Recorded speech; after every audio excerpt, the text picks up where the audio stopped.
Let's get everything set up and ready to roll.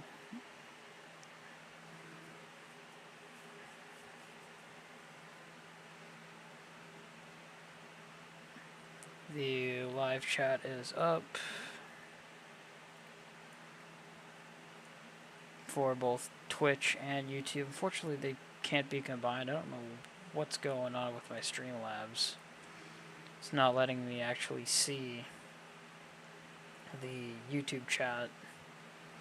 So I just decided to pop out, use the pop out live chat, and use Twitch, the Twitch chat through Streamlabs. Easier that way. Alright.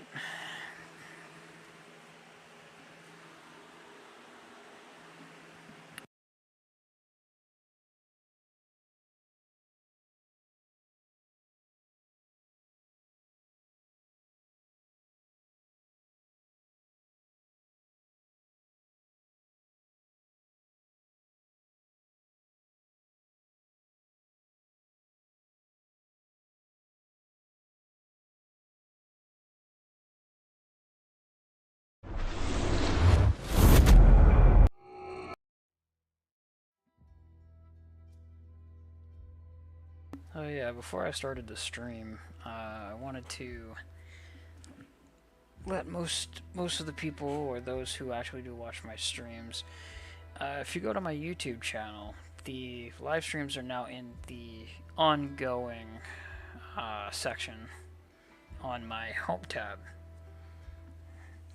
So you guys can now all see stuff that I recommend. You can see a lot of stuff.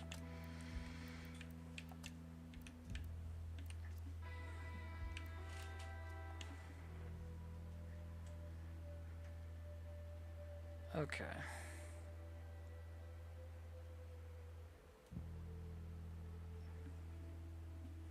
Let's crack open a cold one, shall we? Yes, the Sylvie drinks. He doesn't drink alcohol, he drinks soda.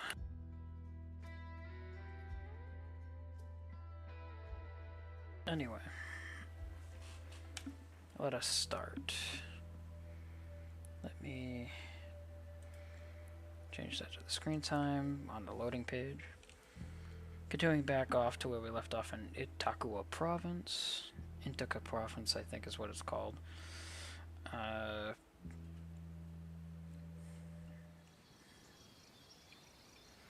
was offline playing this. I don't know what the hell's going on there. Let me fix this.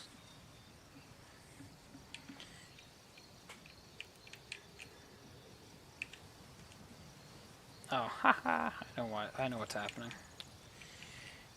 Oh, this is... Wow, this is strange. Okay, hello. Fixed it. Because I'm playing on PC with a controller. It's kind of odd. Do I want to go with this? With the crossbow? I don't think I do.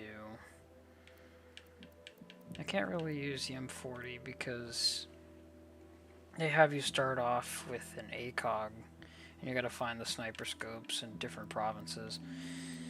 Yeah, I'm not really a fan of that. Oh yeah, that's right, I have the, that's actually kind of funny. It transfers to all my games, but I now have all the weapons from Ghost Wars as well.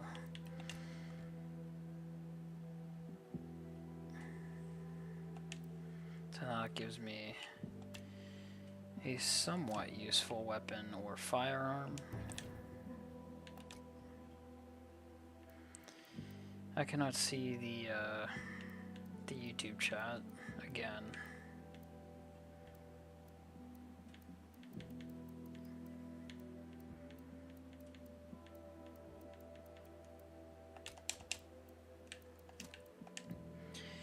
I'm going to change my character really quickly. Well, not really quickly, this will take a little bit. Navigating through all the freaking menus. Woohoo! P45T.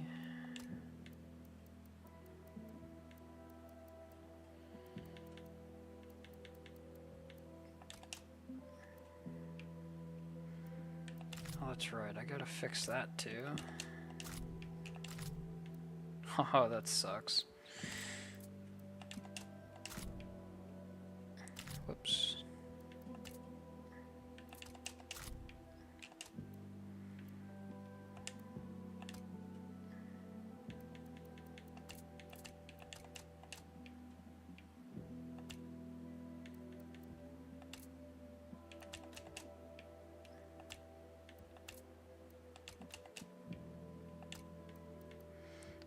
Oh, I didn't have to do that, but that was okay.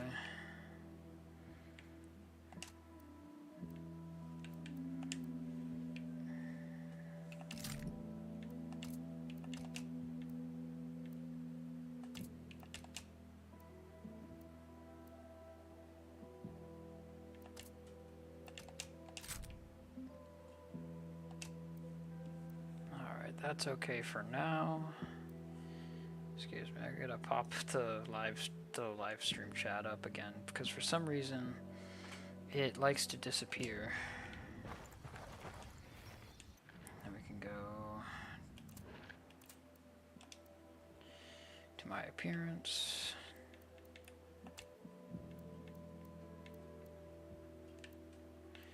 I don't have that.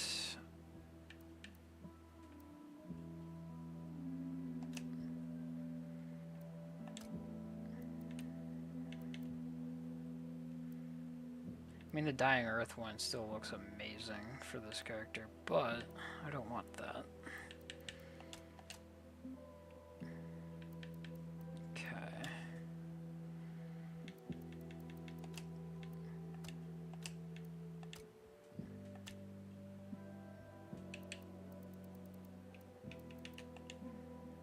Catpat TW.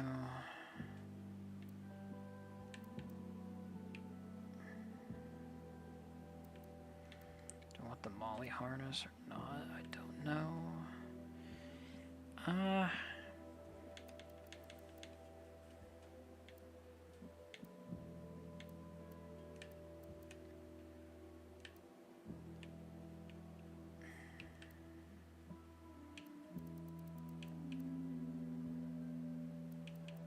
Maybe back to Cat Pat. Alright. Pants. Gilly Strands, also Cadpat, combat boots, ghillie suit,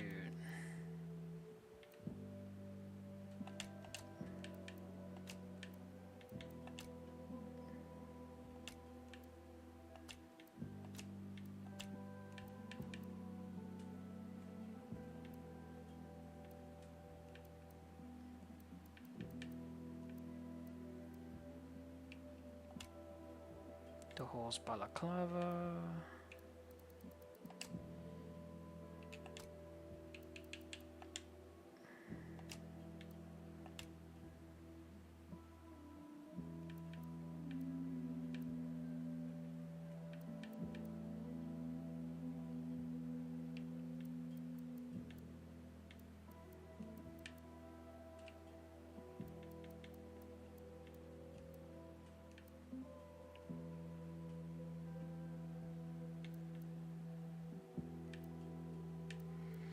I can't even see these, so at this point I don't really think I want that.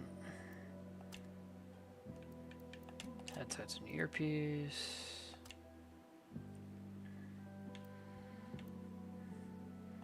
English Kevlar and they're black.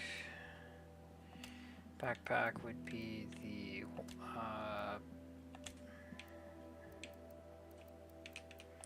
would also be the cat pant.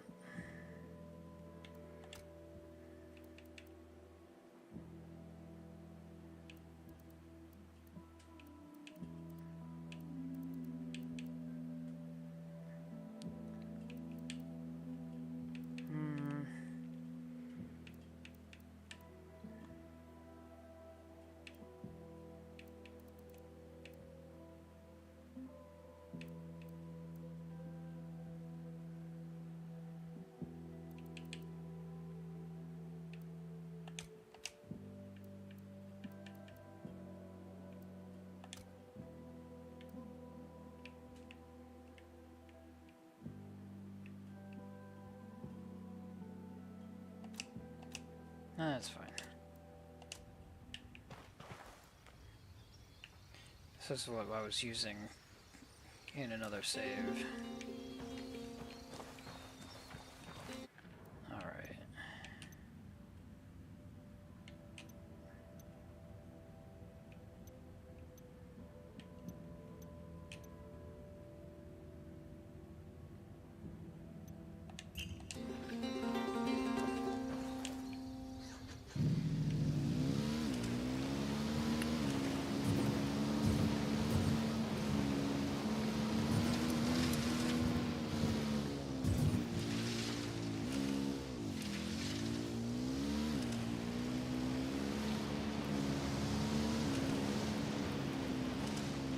Hell happened here? GPS says the place is named Yopil.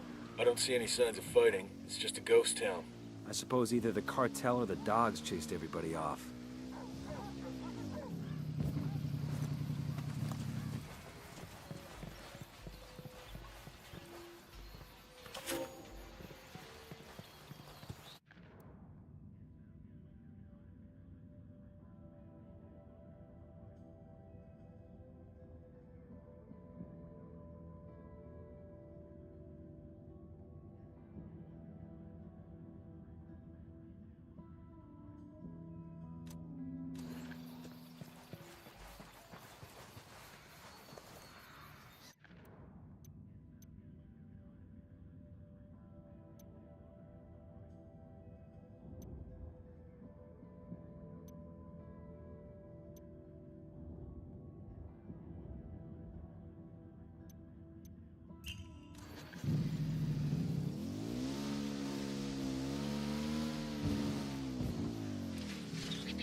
I got one of those cartel medals here. Some Sicario is gonna miss this. You'd think with all their money, the cartel would make a nicer medal.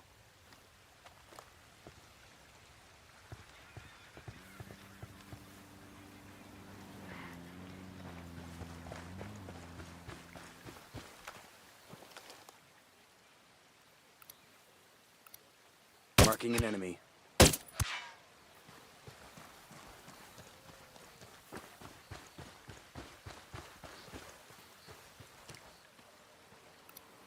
I got eyes on a sniper.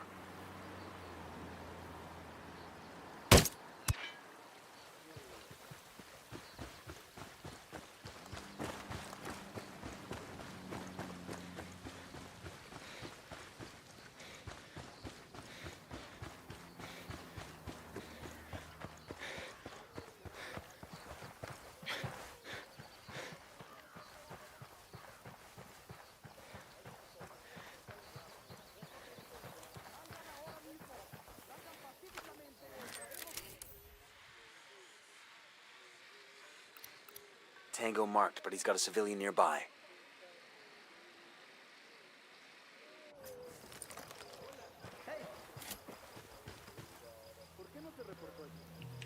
Purple is going to be a pain to deal with.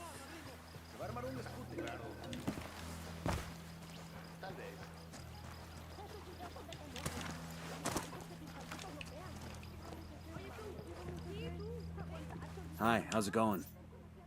Gracias.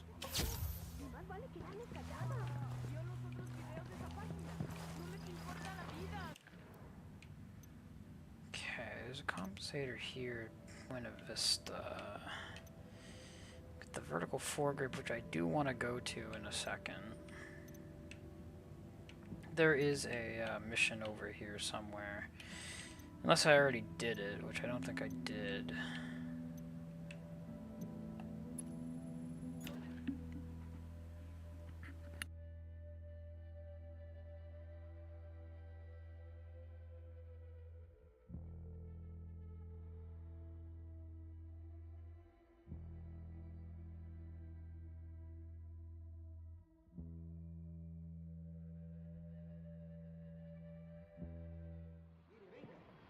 Voy a decir por dónde le vamos a meter el rifle. Te va a gustar, trolo de mierda.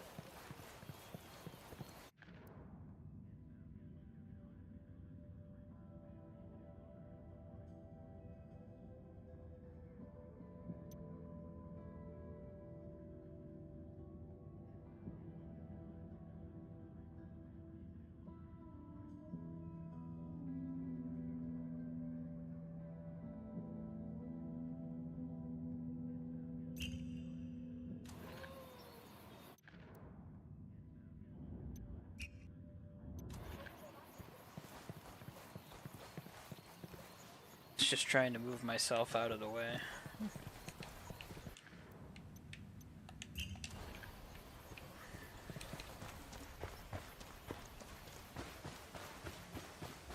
Get the compensator that's up here. Even though it's gonna be not that useful.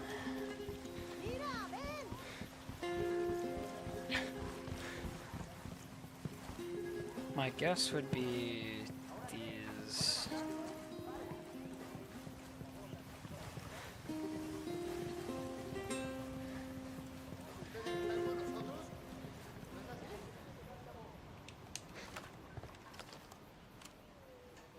There is a guy there in a bunker.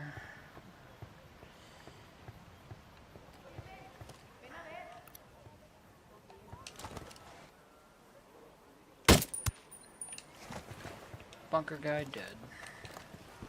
And out of the way.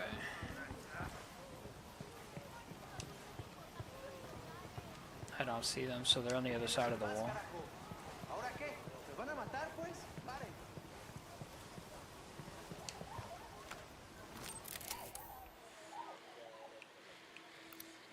Tango marked. He's a little close to civilians.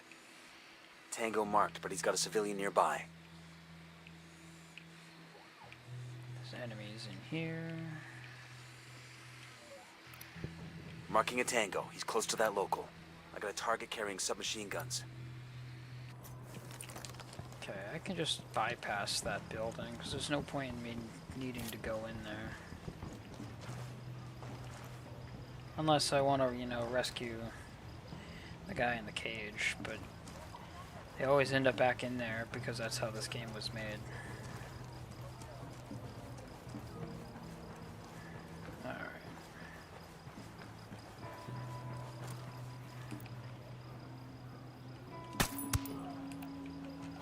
Oh.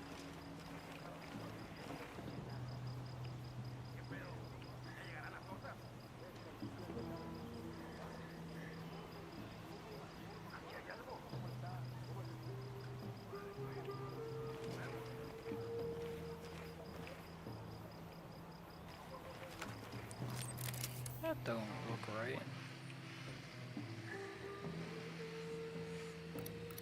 I got another. That's 5. Why is there a bunch of Spotted one with dead? submachine guns. They're like forcing them to do shit.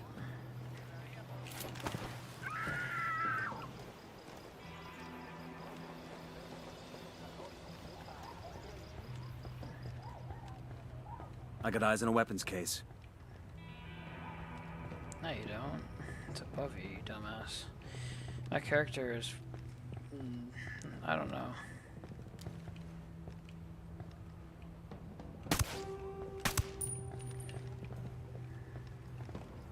I've been wanting one of these. Alright.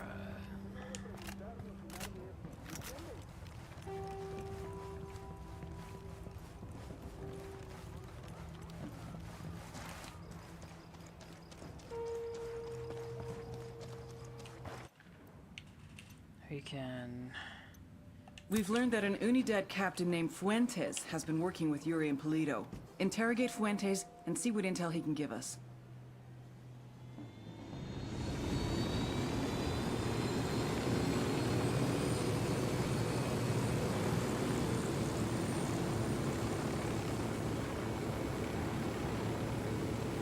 Make sure runway, apparently. I would really like to...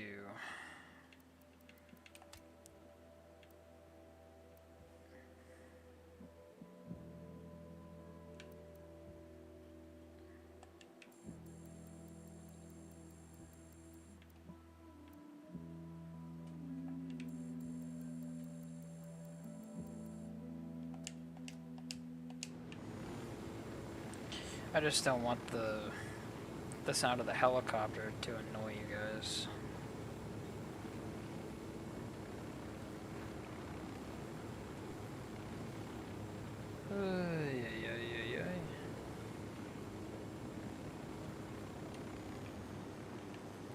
Welcome to the fog.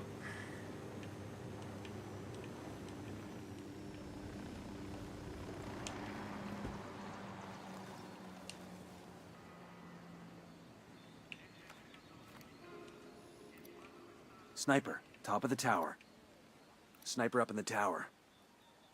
I'm actually surprised I'm able to zoom in already.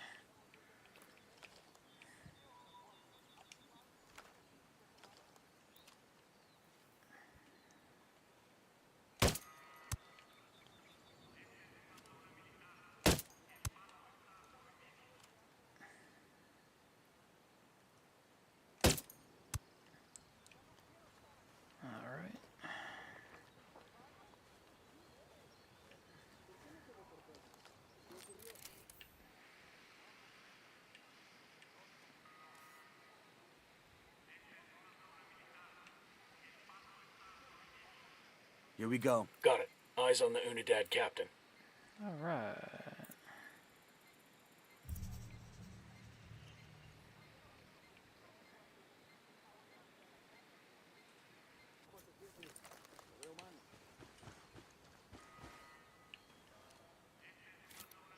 Got another tango.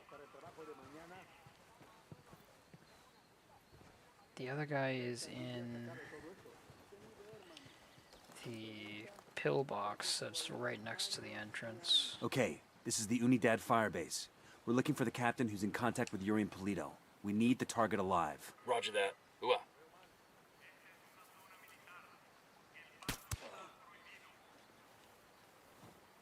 I'm glad he moved away from the pillbox.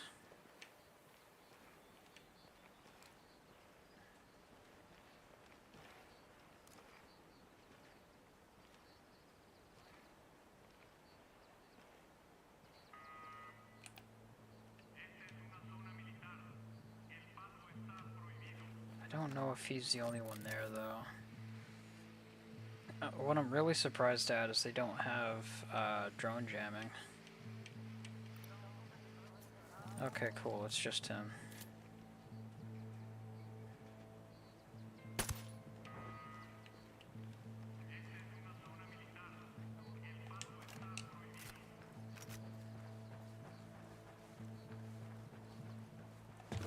To be able to just climb over this is kind of funny. After failing like 25 different times yesterday trying to do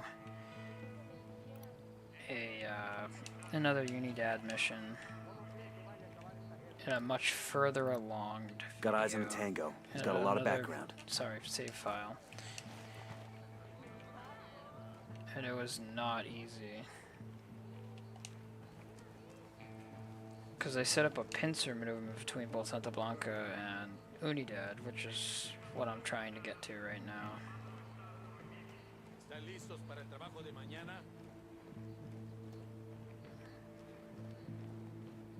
I'm surprised I have not been seen.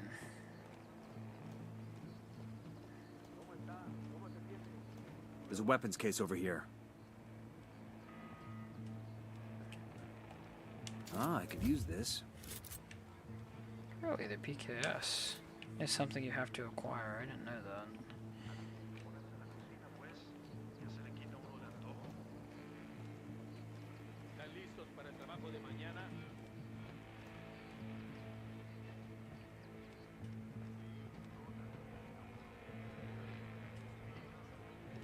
Okay, we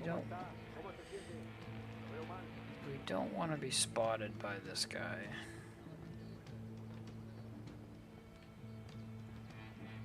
Todo tuvo que ver con el temporal.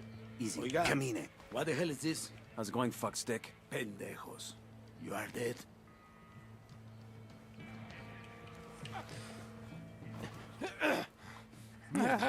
You may as well kill me now. I'm not talking, carajo!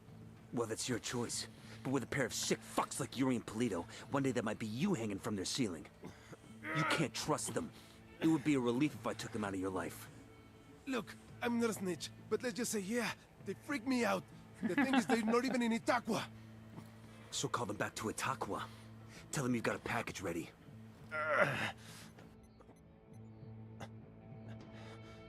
Oye, Polito.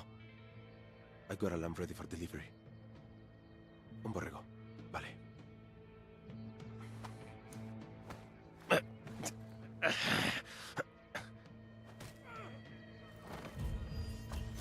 Well, that's one way to do it.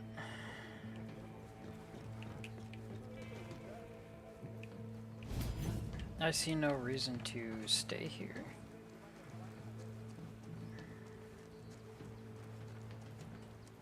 I do want to go in this pillbox, though.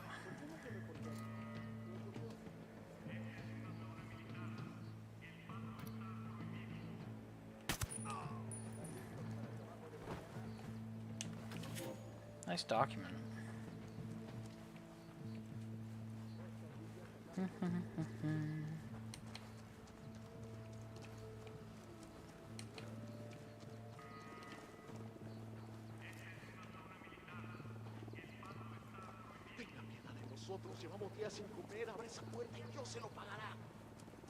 I could probably be a dick and turn off the power, but there's no point in doing that either.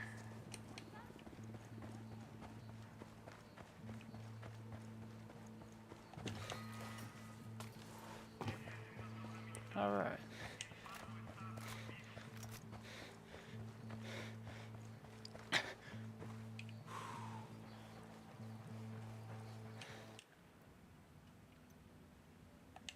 Now that our couple are heading back to Itaqua, all we need to do is find out exactly where the hell they're gonna be. We need to head standing down. We're good to go.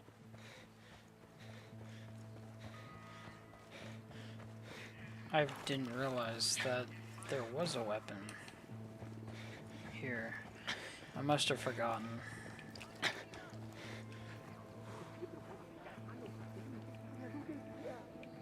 Wait.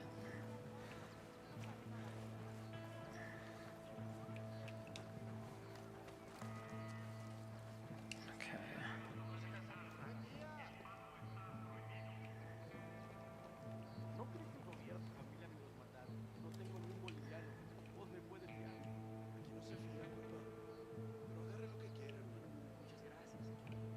Aquí nadie es su enemigo. ¿Por qué trae eso? Cabrón, para cenar.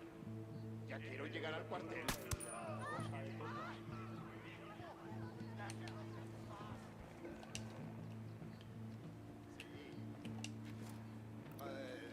Es un poco más alto el precio. Get off the phone.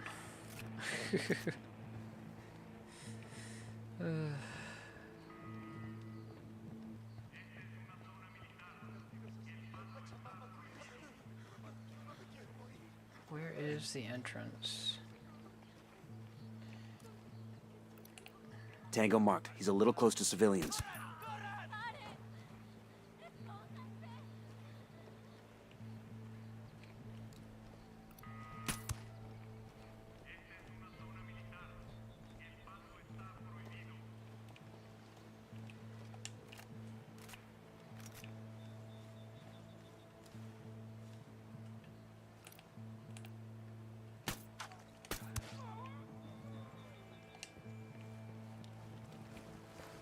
I don't know how the heck that was considered hip fire. 'Cause I'm still aiming even though it's in third person.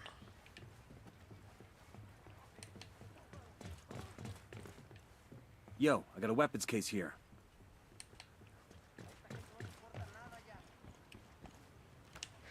Okay. Nice. Oh, that's right. It's the super shorty, the super shotgun.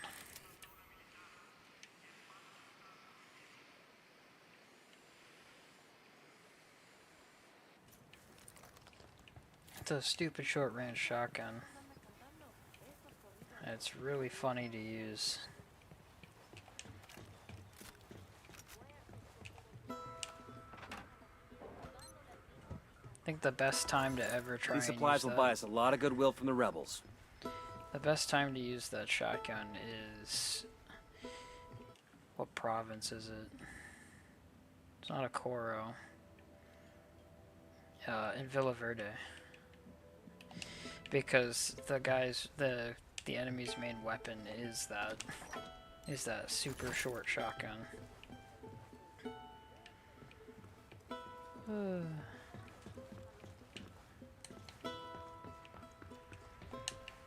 had to do that. There must be one at the very top then.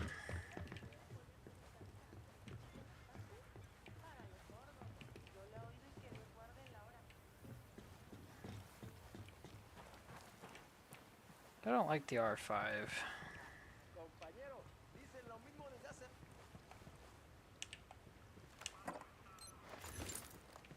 The reason why I don't like the R5 is just simply because it's an only full auto.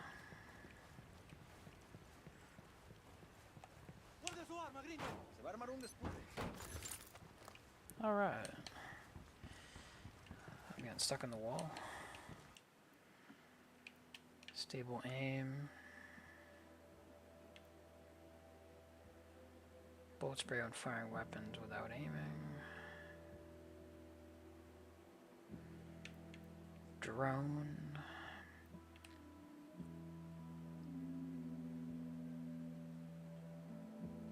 Oh, I could do that. That's not a great idea, though.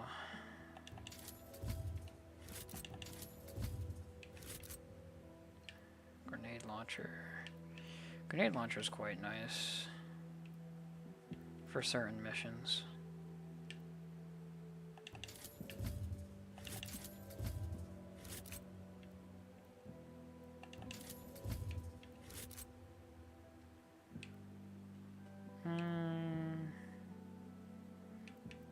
I don't need the trained rebels. I don't need the trained rebels just yet. Okay. That's just a side mission, it's not the actual story mission. What should I do? MG's not really that useful.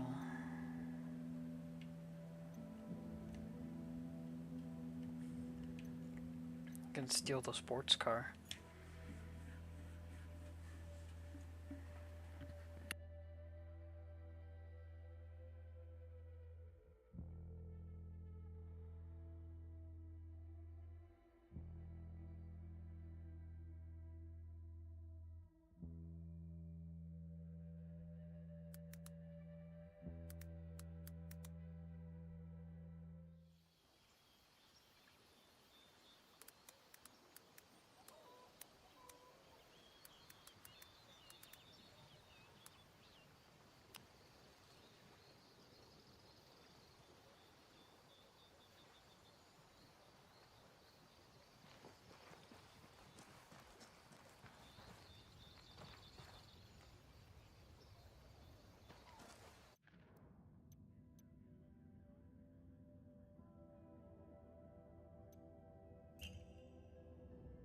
We've got a location on El Polito's personal car. Steal it, so our techs can analyze the car's GPS for intel.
This is the garage.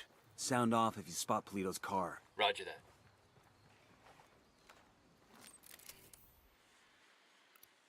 I got eyes on a mounted weapon.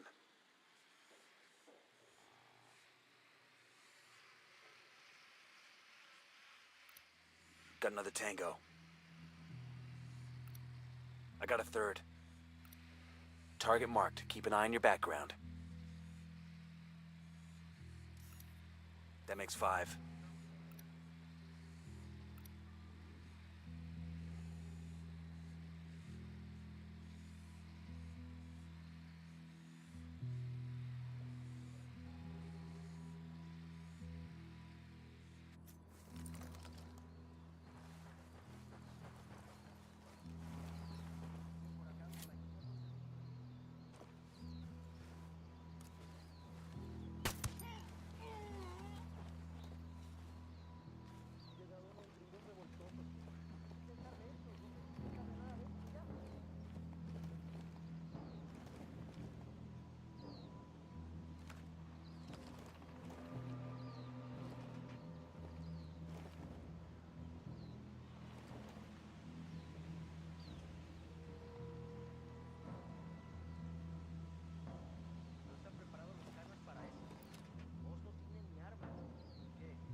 ¿Por qué no se van a hacer su discute a otro lado, compa?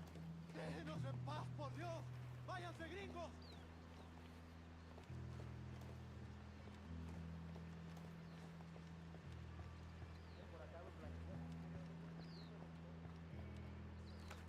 Una buena. Muchos cilindros. ¿Qué más?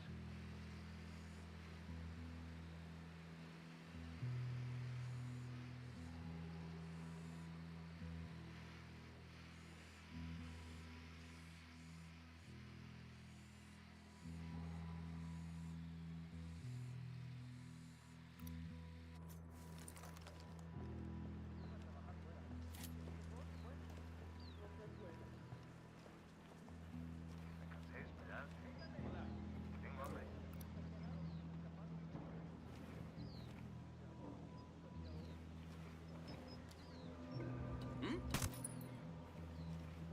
Anda un compa por acá. ¡Vamos! ¡Que estos los matamos hoy con la Catrina! ¿Y eso? ¿Qué fue eso? Chingao. Acá hay algo. Órale, pues.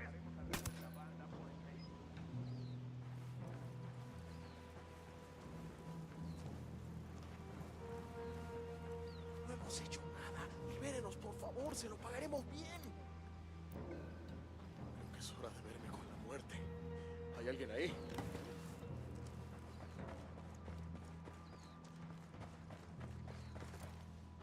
Déjenos ir. Usted puede. Yo sé que usted puede. Ábranos la puerta. ¿Me van a liberar? ¿No me van a soltar? Hasta aquí llegué.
spotting another tango.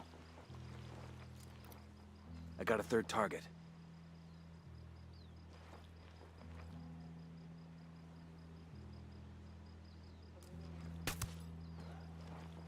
¡Órale, mijos! ¡A chingarse a estos cabrones metiches!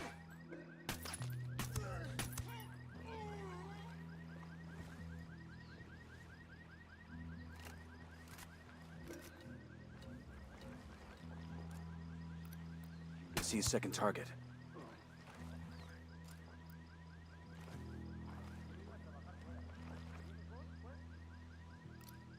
Got another tango.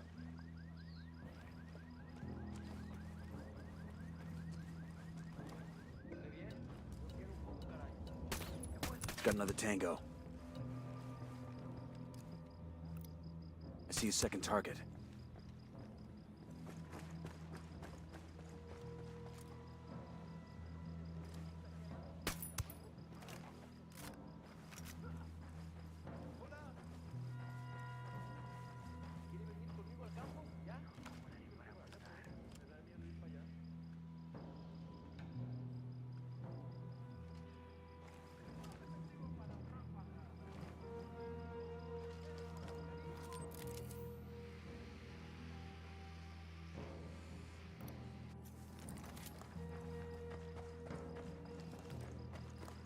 Ya va siendo hora de comer, ¿no?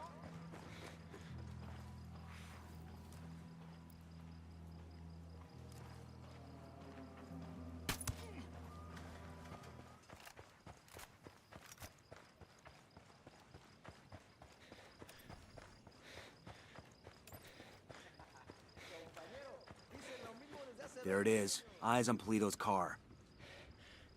Ustedes están con nosotros. ¿No es así?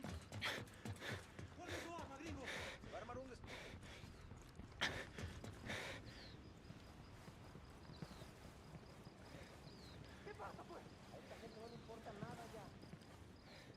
This is a commendation. Looks like it came from a box of cereal, or the Air Force or something. We'll let the rebels know where to find these supplies. They could pay us back later. ¿Ahora qué? ¿Nos van a matar, pues? Paren.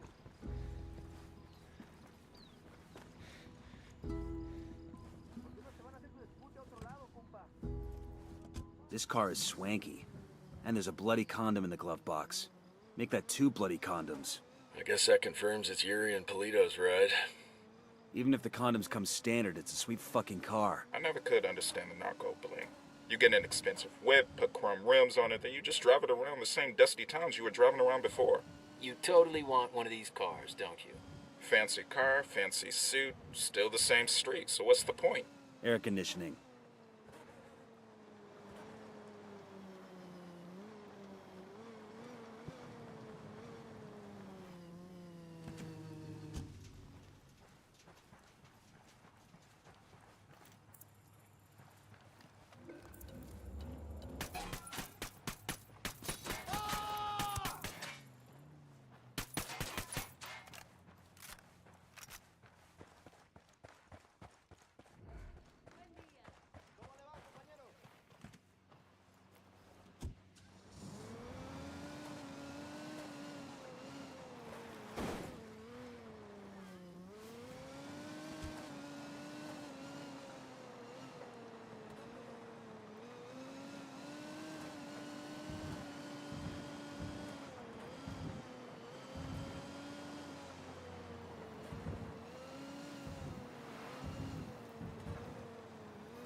All right, now it's up to Bowman and the Activity. They'll check the car's GPS for locations where Yuri and Polito may be hiding out.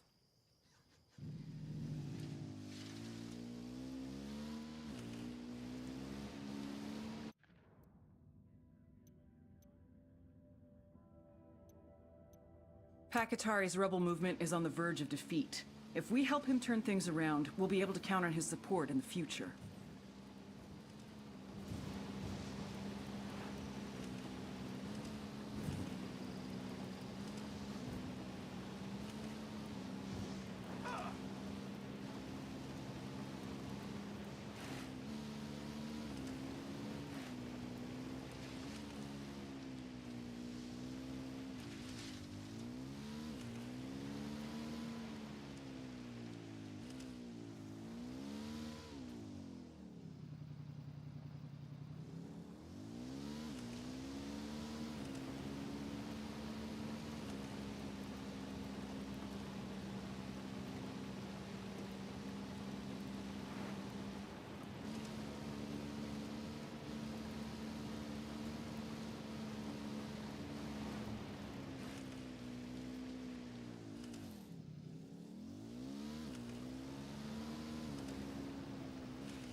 I got eyes on a weapons case.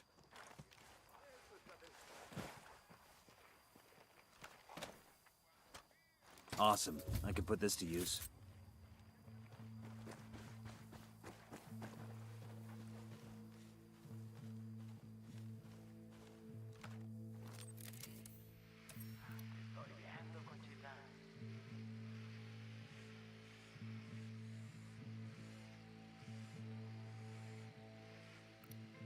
Spotting another tango.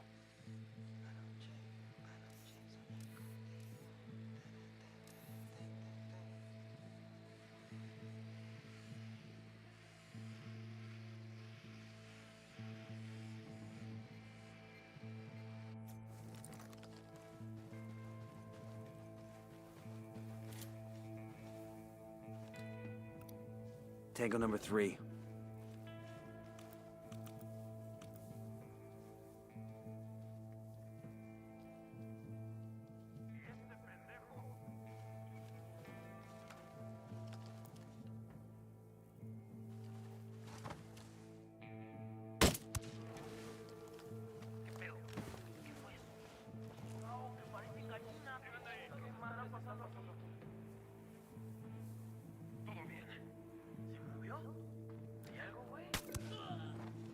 Got another tango.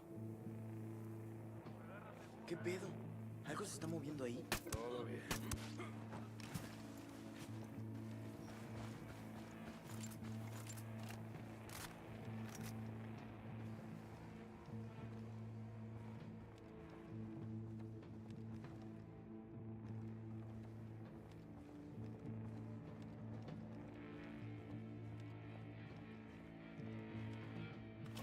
What's up, Karen?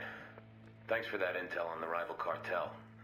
That bit of misinformation, all that cloak and daggery stuff, it helped out with that Sicario El Jefe made me interrogate. And I'd like to say that my afternoon with Yuri and Polito was the first time I'd ever enjoyed hurting a prisoner, but well, that'd be a lie. And I won't pretend I feel guilty about it, but it's not something I advertise. I feel like we can be the bad guy just as much as we can be the good guy, you know what I mean? Like these two lovebirds, for all that bad shit they're capable of, they are just as capable of doing good shit. They've got this reputation as total psychos, which, you know, they probably are, but most of their interrogation methods are textbook, straight out of the manual from the School of the Americas. The rest of it, all that kinky shit Polito says he got out of some sexy French novel called Story of the Eye. Look, I'm not defending them, I'm not. I'm just saying that they're not creative. And if they're not thinking up wacky pit and pendulum type stuff, and if they are able to be as in love as they are, well, they can't be like pure evil. Yuri and Polito just admit out loud in polite company that they enjoy hurting other people, which just makes them weird and psycho, but not evil, right?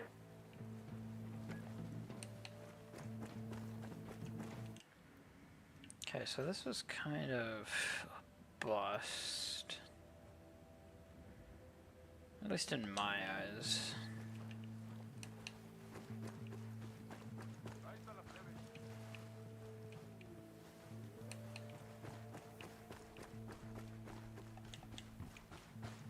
I think it must be later on in the game where they have issues.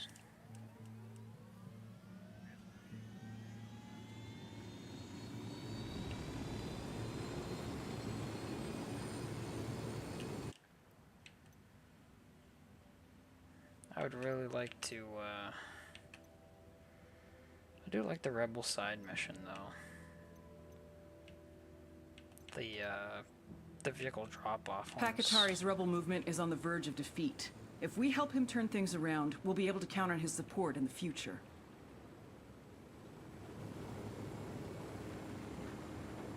It'd be so much easier to do this mission if I actually had grenade launcher. Like, no shit at all. Wait, there's a... Hello? Hello?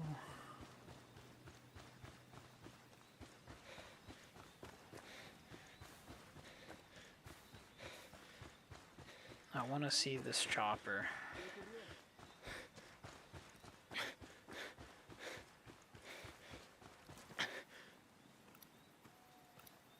Got another tango. Yeah, look. And baby makes 3.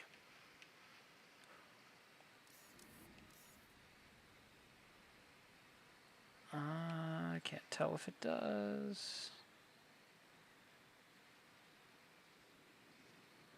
I don't think it does.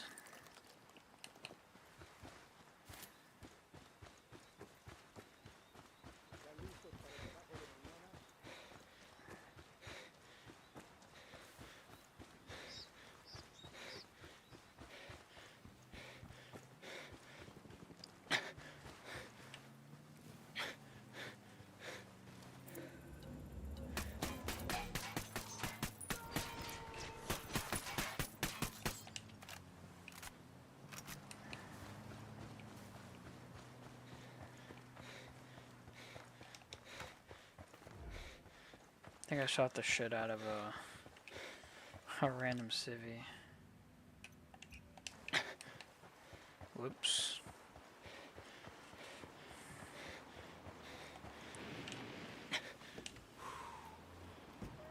They pushed my heli out of the middle of the road. I noticed that.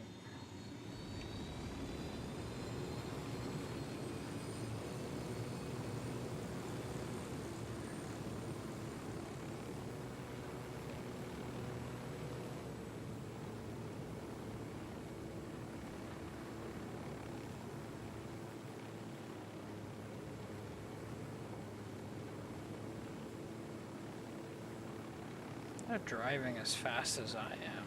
It's freaking odd.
Jeez.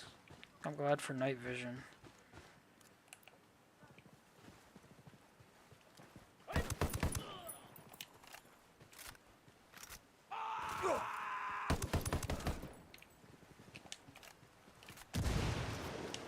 Commo truck secure.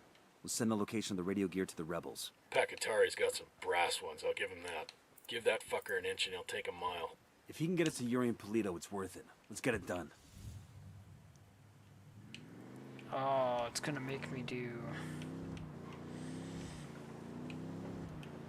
Oh, they're gonna make me do that? I don't like that.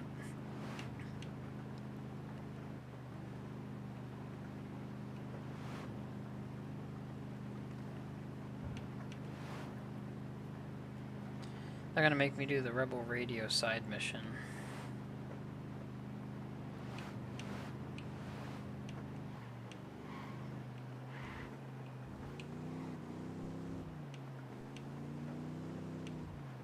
The problem with that is not a solo mission. That will never be a solo mission. Ever.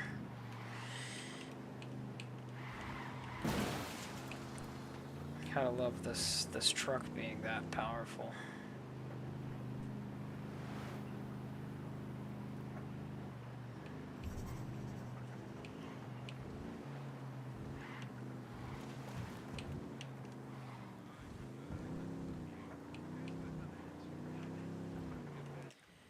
Oh, you know what?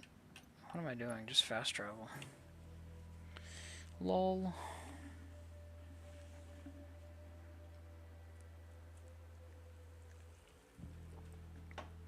This has always been a good game. There's just like one or two missions that I just can never do correctly.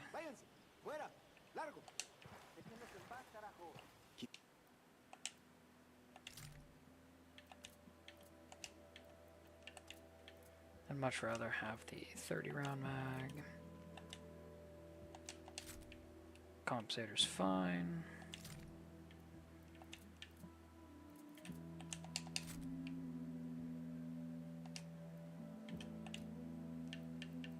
We are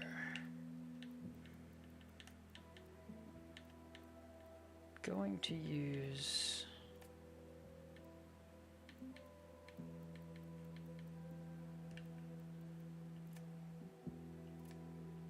do I want to use an LMG?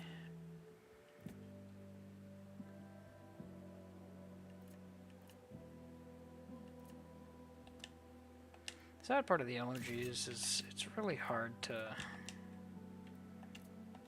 throw around burst 90 mag. At the start of this game, it's really hard to do that. Unos pesos ya. This would give me the reason to add the AI teammates. Alright.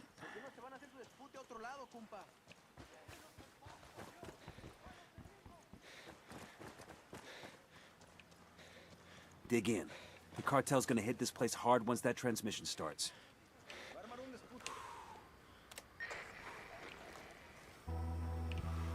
Hello, get out. Estamos con ustedes.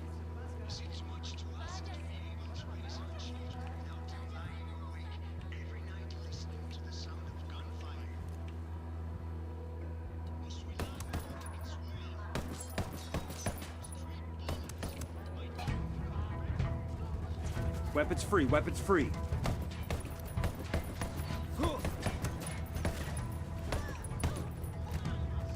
Hey, Brand. Get the fuck down! Ooh.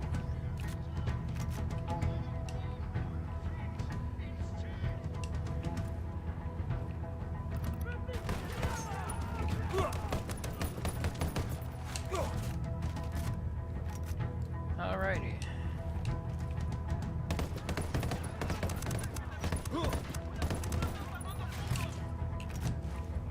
Where the hell are you?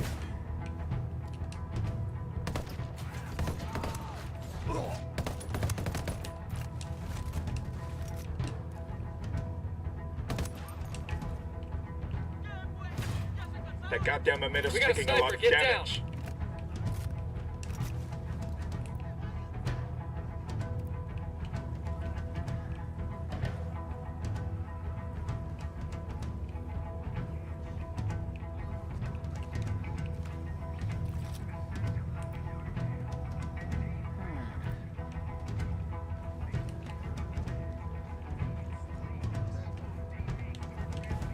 I don't know why it didn't want me to.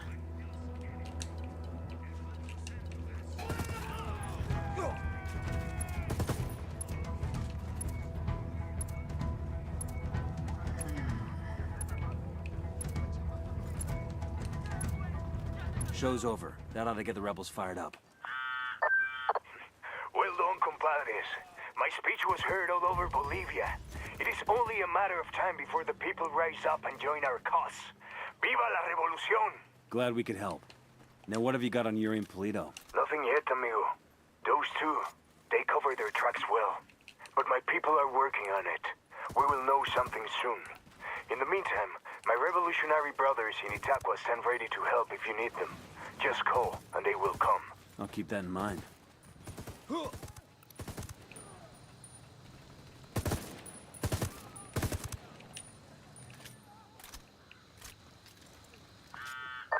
Compadre, I may have someone who can give you information on Yuri and Polito. I'm listening. One of my lieutenants managed to escape from them. He fled to a village called Culta. Rather than give my men up to the cartel, the villagers hid him. Goddamn bravery right there. In response, Santa Blanca razed every home and executed all the villagers. My lieutenant is still being kept alive. Probably so he can be killed in an... Jeez. Talk about crazy people.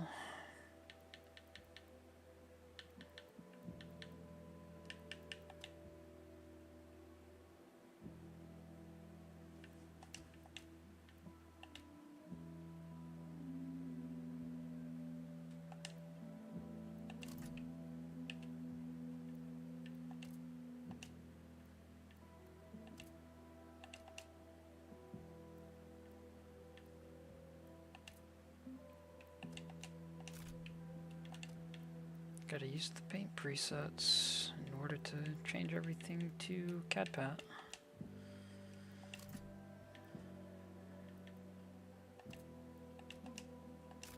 It's weird, after you change it, like the color of everything,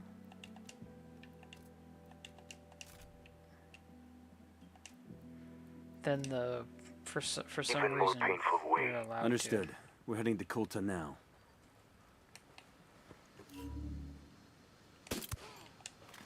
Check your targets. We got civilians in the area.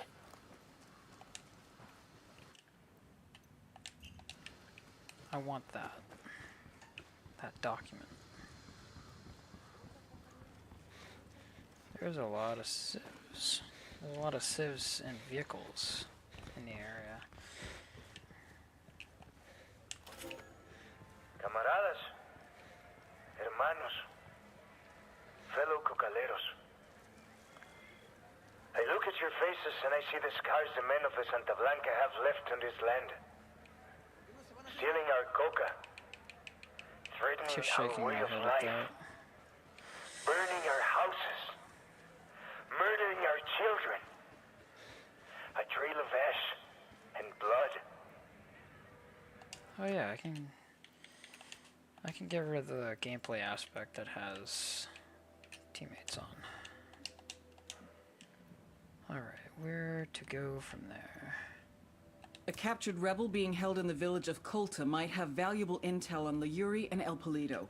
Rescue him from the cartel and find out what he knows. I want to go that way too because... whoops.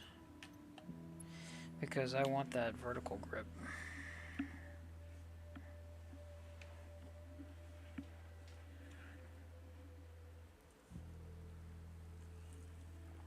I wonder what else to do.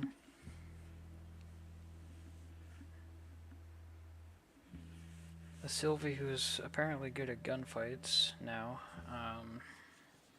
currently. And if you play, I think COD, or anything multiplayer for that matter, I just have a terrible time playing multiplayer games.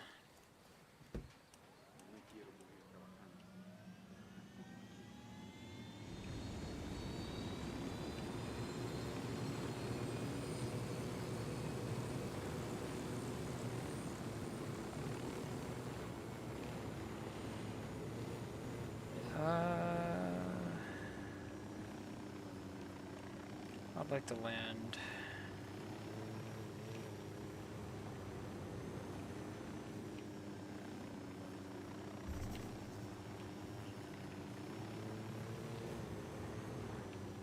Looks like Colta is still smoldering.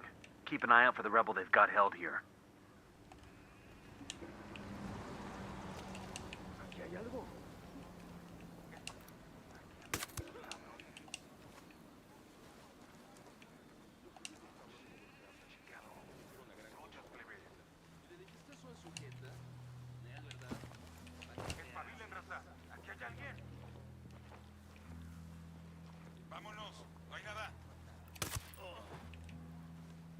Gotta love using Cold War era equipment.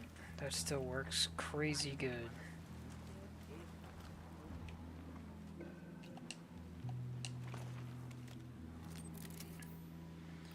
Alright. I got a target carrying submachine guns. I got a third target. Where's the other enemy?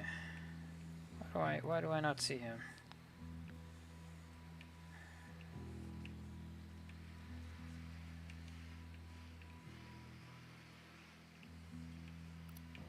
Here's target number 5.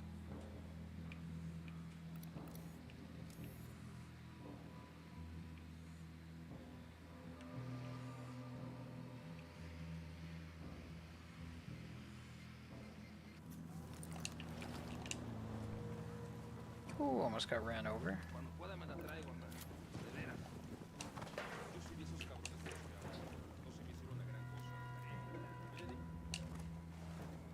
¿Qué pedo? ¿Qué fue eso? ¿Qué pedo? Ay, no mames, chingado. ¿Quién chingados? ¿Quién es? ¿Qué pex? Ah, cabrón. ¿Y eso?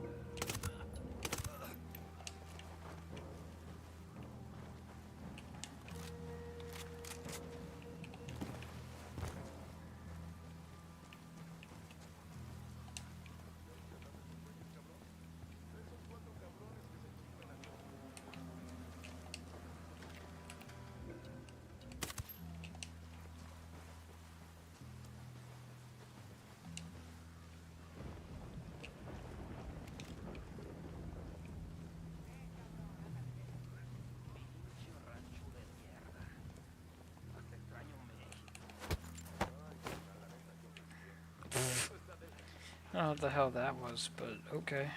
I'll take it.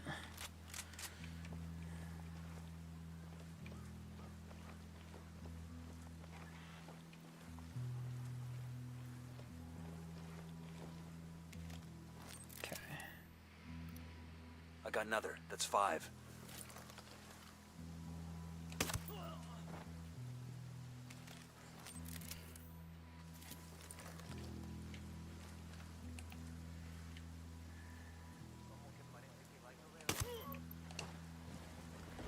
All right.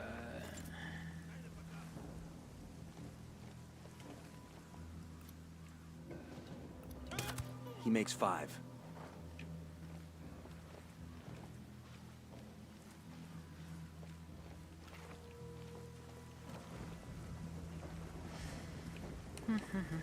There's a weapons case over here.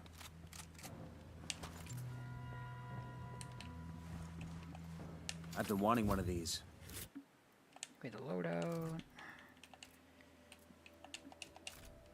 There we go.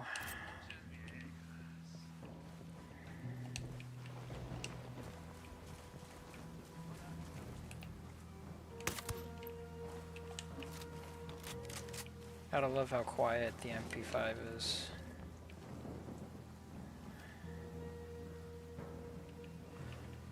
There's a sniper looking at me, I think. That's what that was.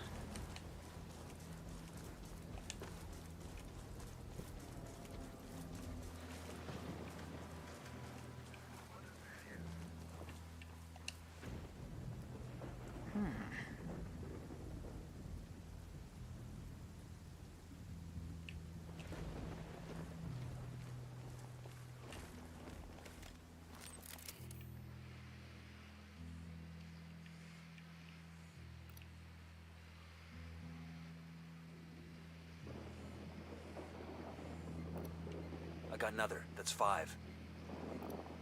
Sniper out there. Ah, sniper.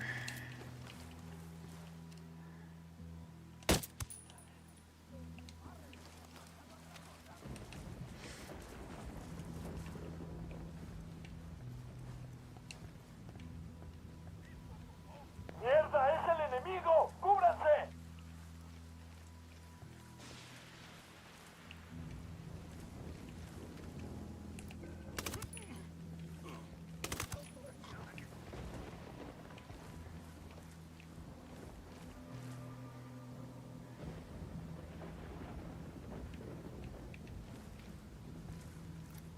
¡Agua!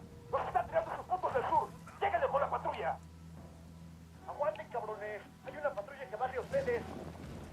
Estos cabrones ya llegaron para ayudarnos. Van llegando al lugar donde estaba el enemigo.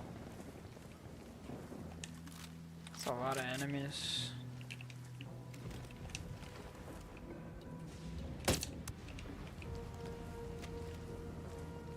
¡Son tan chingones! ¿Por qué se esconden?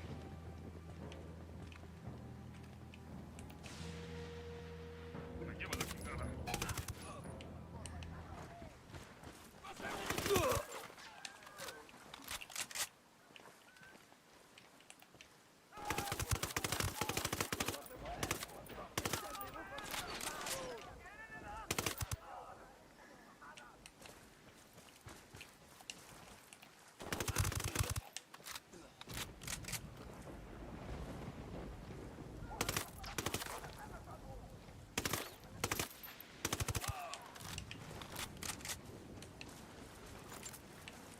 ¿Qué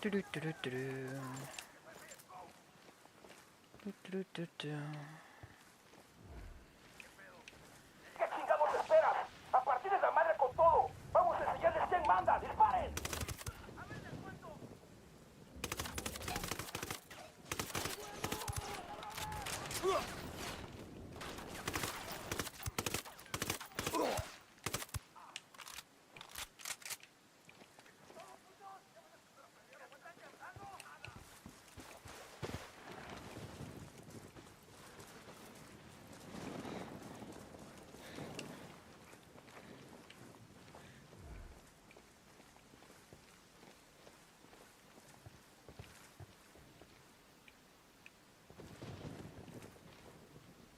Prevenidos para los...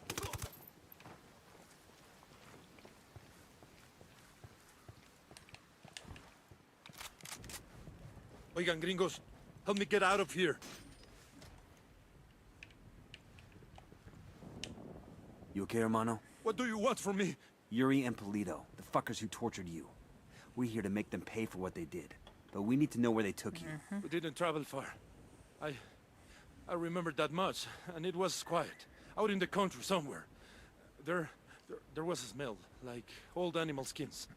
That's all I know. I'm sorry. It's all right. At least now we know they're close by. Gracias.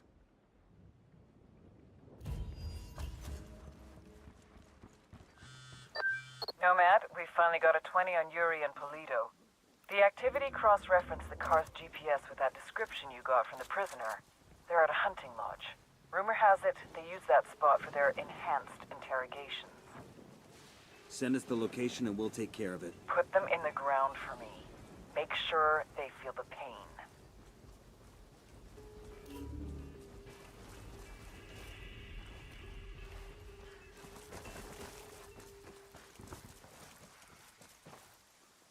I just noticed the music that was playing went, that's kind of interesting. I would like to be reunited with my heli. That would be great. Sheep? Ram.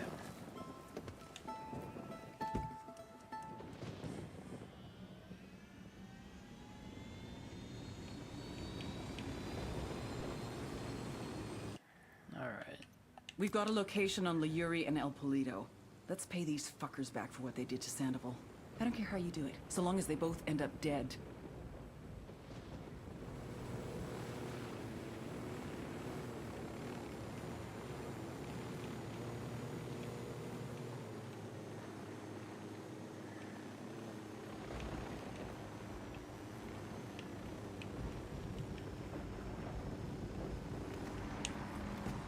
Found the hunting lodge.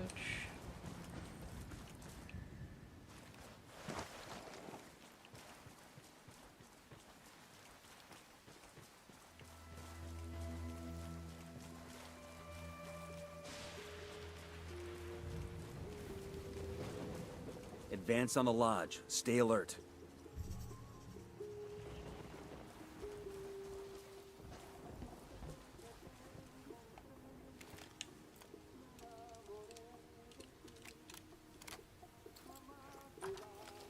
Move in.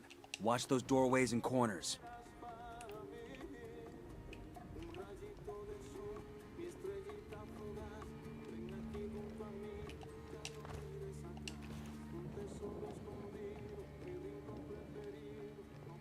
This must be where Sandoval cashed in. Bowman said they kept him alive for 47 hours. Tough son of a bitch held out for a long time. I feel like he was waiting for us to come get him, and we're real fucking late. Time to make it right. Medical supplies.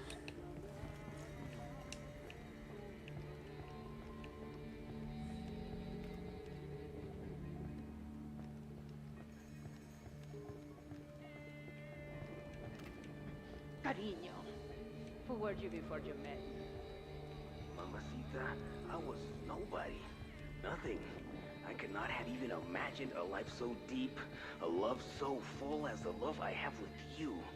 Oh, Gordo, I feel the same. I was half a person before I met you. I was a faded image, out of focus. Oh,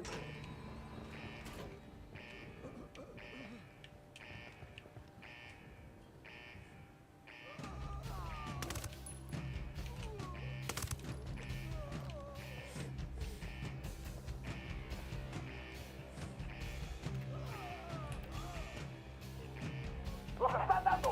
¡Maten esos hijos de la chingada!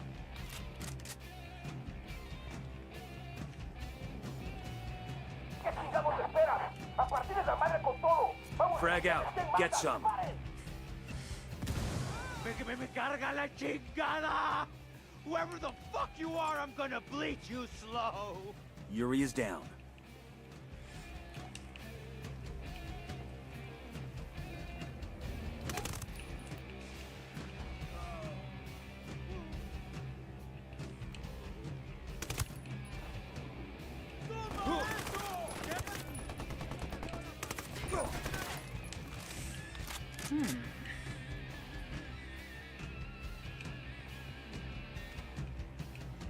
Yuri and Polito have been terminated. You know how in the movies people always act like revenge isn't satisfying? Like it doesn't make them feel any better? Sure. Well, I feel fucking great.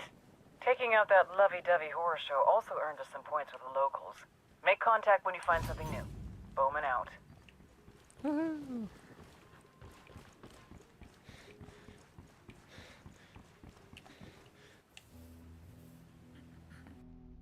Our security infrastructure was being attacked. It made me question if La Plaga, our head sicario, was up to the task, or if he was too distracted with social media antics. Are you too busy chasing pussy on the internet to do your fucking job? Or is fucking your job? No, Jefe.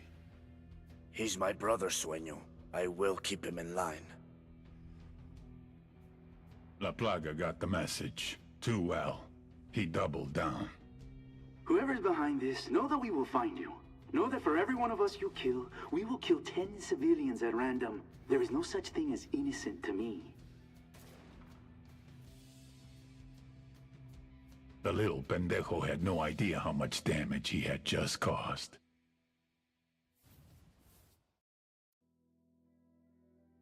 Oh no. Anyway.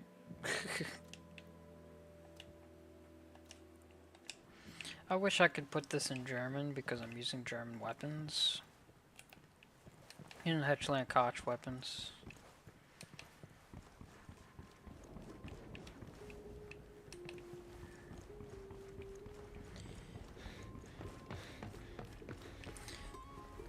This game came out during the time where we were actually allowed, you know, without having fucking lawsuits, go to companies based off of apparently using real, you know, weapon names. That's the sad part. You try to play COD, you try to play Battlefield. At least Battlefield tries to make, you know, real weapon names. Instead of, you know, stupid shit like COD, where they literally make, like, they make random names even though they sound like they're from the right country. The way that they do that is just really, really dumb. Can I?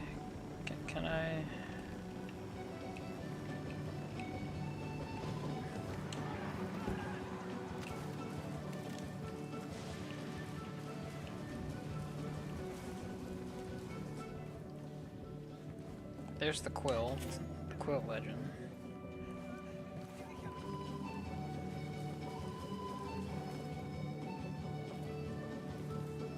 Oh, it's coming from the speaker. I was like, the hell? Native music, I guess.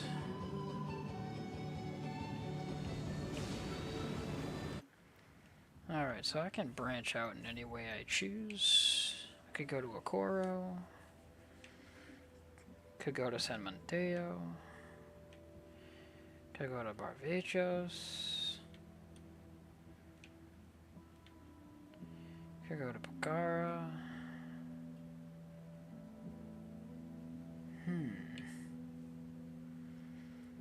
La Cruz has no cartel leader, my ass. In fact, I think La Plaga is the cartel leader of La Cruz.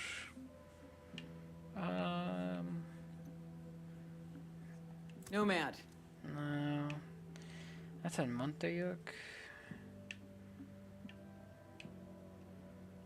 I would like to go straight into San Mateo. Agua Verde.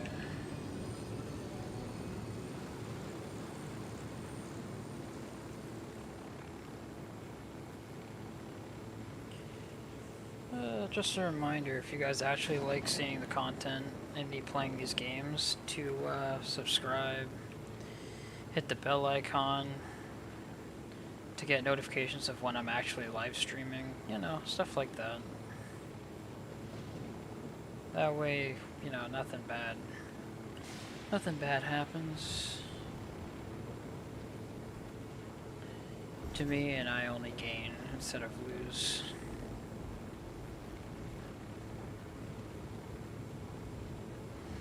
Your Sylveon would definitely appreciate the subscribers that he has.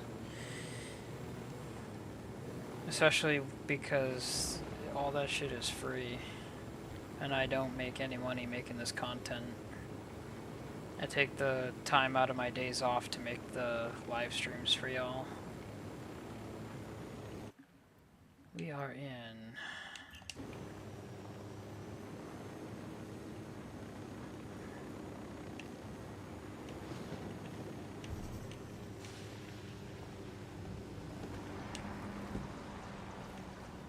Bowman, this is Nomad. What have you got on San Mateo?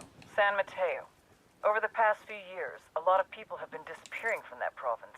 Politicians, rebel sympathizers, Anyone who's making life hard for the cartel. anybody who ain't the cartel, period. We're talking hundreds of individuals, gone without a trace. Santa Blanca is definitely behind the disappearances, but no bodies have ever been found. Find out what happened to these people. Their families need a place to start looking. Then make sure this shit stops happening. Understood. If I'm not mistaken, the stew maker is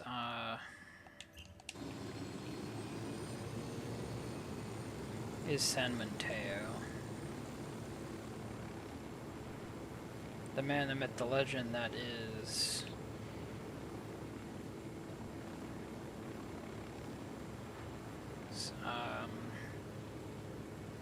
I don't remember his actual nickname. Agua Verde.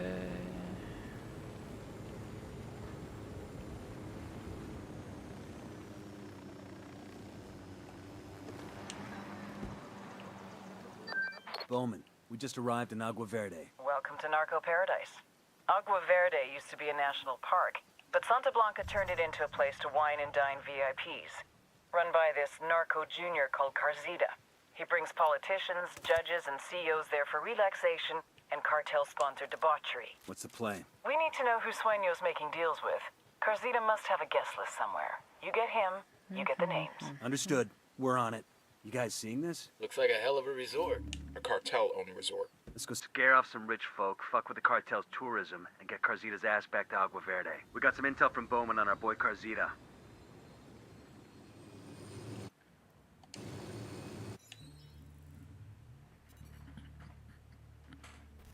Javier Coronel Bayardo, which is a mouthful, so let's call him what his rich friends do. Carzita. He's a meppy, a Mexican preppy, or a prepsican if you prefer. His main achievement in life was to win the sperm lottery. Gonzalo Coronel Bayardo, telecom billionaire, is his daddy. Gave Sonny everything. Money, cars, education, BA from Harvard, MBA Wharton Business, DPhil from Oxford to acquire a little sophistication and some good English clothes. Now he gets his own resort to run. This used to be a national park, but Santa Blanca Sounds turned really it into an stupid if you exclusive ask me. resort. It's here that Carzita does what Carzita does best, making connections between Santa Blanca and anyone that's anyone. CEOs, politicians, judges, socialites, even celebrities. You know who that is, right? Hint. She just went to rehab for saying something racist. What Carzita offers the cartel is more than just business deals. It's a level of corruption we've never seen before. And it's on you to stop it. We cut the connections, we stop the corruption.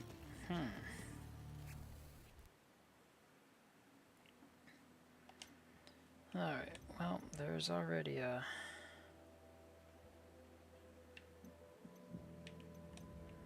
I'm not really caring too much. I'm just traveling right now. Getting all the information I need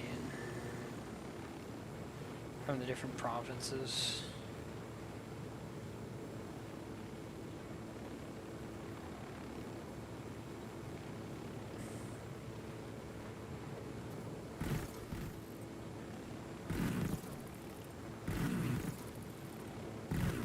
Shooting water.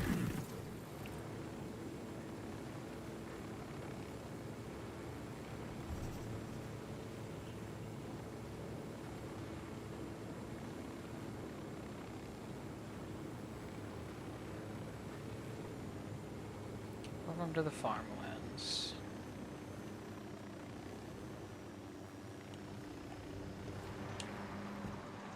Bowman, this is Nomad. We're on the ground in Okoro. What have you got for us? Okoro is the heart of cocaine production in Bolivia.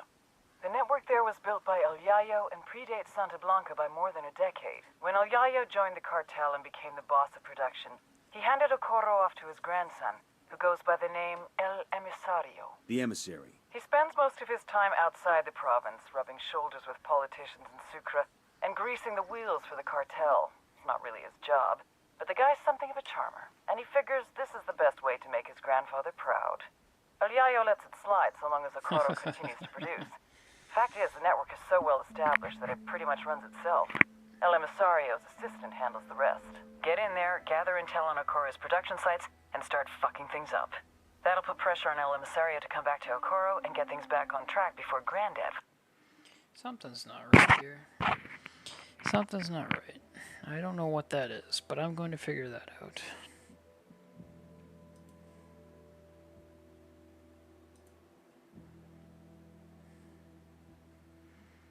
Because you can hear stuff through the microphone, which is really odd.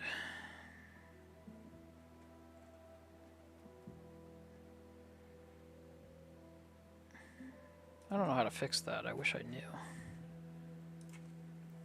Finds out. When that happens, we grab him and use him to get to El Yayo. This province is part of the cartel's influence operation. Their propaganda machine. We should familiarize ourselves with their MO. The man at the top is El Cardinal, an excommunicated priest turned Santa Muerte proponent. He's also supposed to be the spiritual advisor to El Sueño. Other guy in the mix is Ramon Feliz. Used to be a legit journalist till he inexplicably started blogging for the cartel. Getting an upload from Bowman. Looks like she's... All priests like to hear themselves talk, don't they? But as the saying goes, talk is cheap. El Cardinal knew this was true. His people were barely surviving, and he wanted to do something. He had to help those in need. He didn't care where the support came from. But there were others who thought he was making deals with the devil. He was cast out. He lost his family, his friends. Lo perdió todo. When I found him, he was a broken man. I brought him into Santa Blanca to preach the truth of the new faith. For we are wed to death from the moment we are born, and we must come to love her more than we love our lives. Sacred and blessed death, the goddess of darkness can free you from sickness and evil. Do you offer your heart and soul over to her? He baptized me in the true faith. He is my counselor, my conscience. I do. The only person I truly trust with my soul.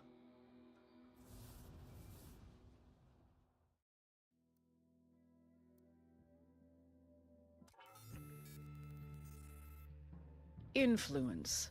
The fine art of persuasion. The winning of hearts and minds. The grabbing of the short hairs and holding on. Santa Blanca, smart fucks that they are, figured it out. It's not enough to control the events. You have to control the story. El Cardinal, a true believer in Santa Muerte. If you're trying to influence people, it's an advantage to have God on your side. In this case, the skinny lady, the White Sister, the Saint of Holy Death, Santa Muerte herself. Because, let's be honest, there's some things even God won't do for you. El Cardinal, he's on the radio, TV, live appearances, concerts. If El Sueño controls the population through bribery and fear, El Cardinal holds them with something much more powerful. Their souls. How would you like to avoid eternal damnation? Well, luckily, all you have to do is support the Santa Blanca cartel, and you will. On the other end of the public-private scale is Ramon Feliz, the narco-blogger. Don't let the quiet demeanor fool you. He's the SB's social media maven. He's their digital game. A tragic case, Feliz. He used to be a serious journalist, trying to expose the cartel for the psychotic, sociopathic dirtbags that they are. But they turned him. Now, he cranks out SB propaganda like his life depended on it. For his blog, for Twitter, YouTube, Facebook. If you're not into El Cardinal, you're into Feliz. They get you both ways. These two are the yin and yang of the Santa Blanca influence machine. The sacred and the profane, the public and the private, the heart and the mind.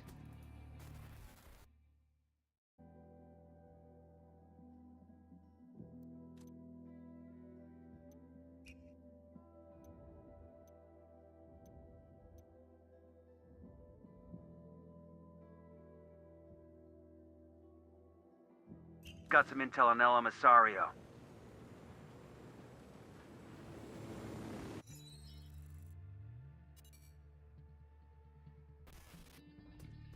You all know El Yayo, highest-ranking Bolivian in the Santa Blanca cartel, and their head of cocaine production.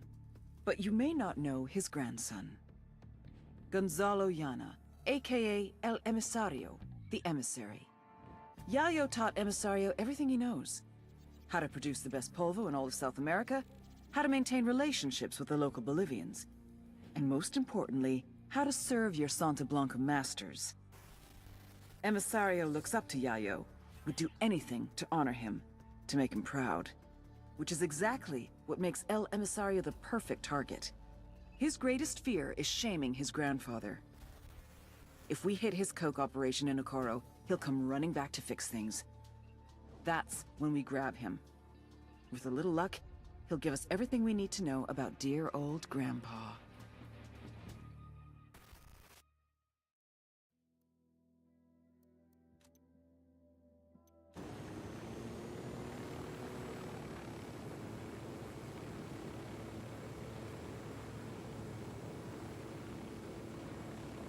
Everything is everything. That place right there. That big ass place that we just passed in our helicopter. I'm not spoiling it any further than that. Then again, it's probably already, you know, there's a lot of people who have played this game. I don't think they've ever played it live, but they have definitely played this game before.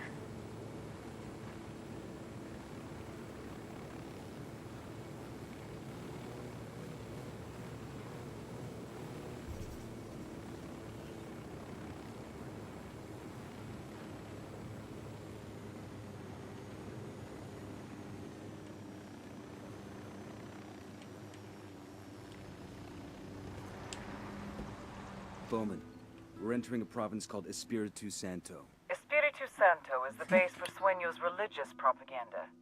Key to that is a woman named La Santera, a self-proclaimed Santa Muerta priestess with thousands of loyal followers. That witch has an uncanny ability to turn men with guns into fanatics. That's the shit that keeps me up at night. Narcos have been into Santa Muerte for decades, but most worshippers aren't cartel. That's a small mercy. You got an angle on changing the mind of a fanatic? You're gonna need to dig for intel. Find out how to take down La Santera in a way that will demoralize the Sicarios and turn the regular folk away from the cartel. When she loses her congregation, bring that witch to me. Bowman out. Familiarize yourselves with Bowman's briefing on Santa Blanca's coke production pipeline.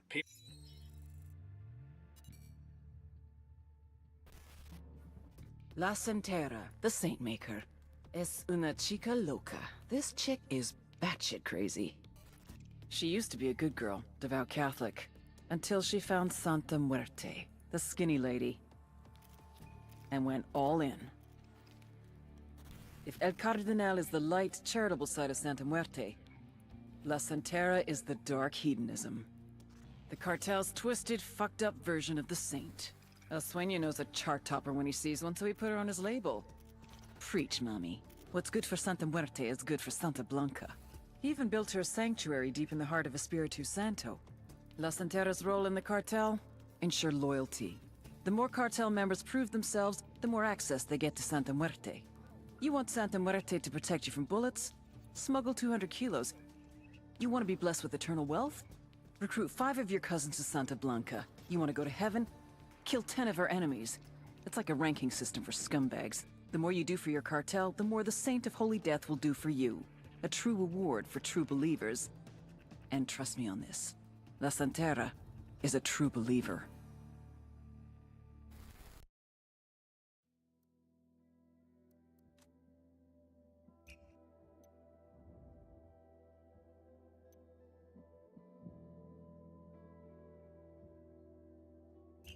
people at the top are El Yayo and La Gringa. Yayo's Bolivian, an ex-cocalero turned cocaine producer. Gringa seems to be a disgraced chemist. She used to work for an NGO here in... This is one of those legal coca farms. So, like, can we get some legal coca here? For the altitude? For the altitude, yeah. You're not having any coca. You know, first thing headquarters is gonna do when we get back home is make us piss in a cup. But the altitude, it's getting hard to breathe. Shut up. We entering a new province? Yeah. El Yayo was born amidst the Bolivian coca. His mother carried him on her back until he was old enough to go to work for himself. For decades, Yayo picked the leaves, fingers blistered, back aching, feet bleeding. But never, in all that time, did he once extract the alkaloids to make cocaine. To Yayo, the coca leaf was an ancient tradition, going back 8,000 years, a medicine, a culture, una planta sagrada. Of course, the Americanos had a different opinion. They called it Plan Dignidad, the Dignity Plan. Although Yayo was no more than a farmer, un cocalero, his world was left in ruins. With no other means available, he was forced to do the one thing that he vowed never to do. He was forced to produce cocaine. In the end, the Americans' efforts to stop cocaine production created one of the greatest cocaine producers to ever live.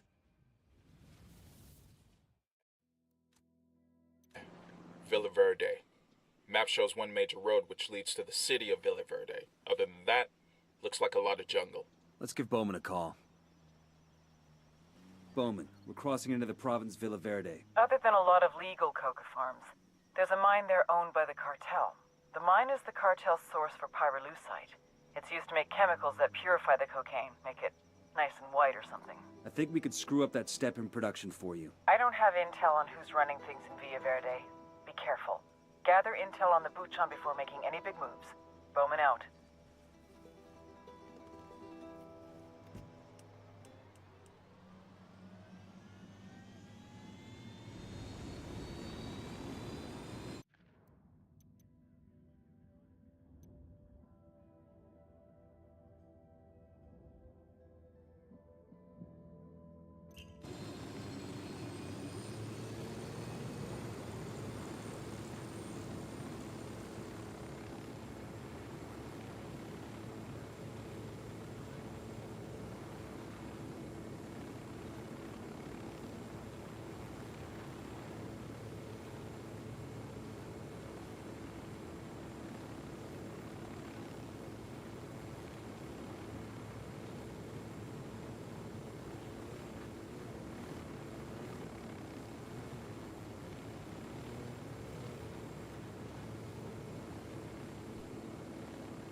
Bowman, we've shifted ops to K Manus.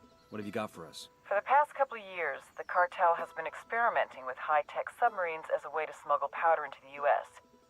Best we can tell, these subs follow one of the tributaries up to the Amazon, then into the Atlantic for a transit to the Florida coast. Jesus, it's a couple thousand miles. Exactly. The man running the program is called El Cerebro. We've got almost nothing on this guy.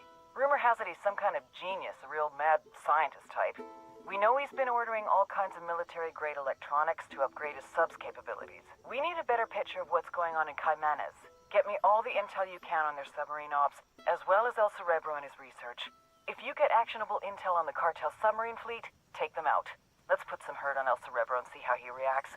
Maybe he'll make a mistake and we can grab him. Sounds good. We're on it.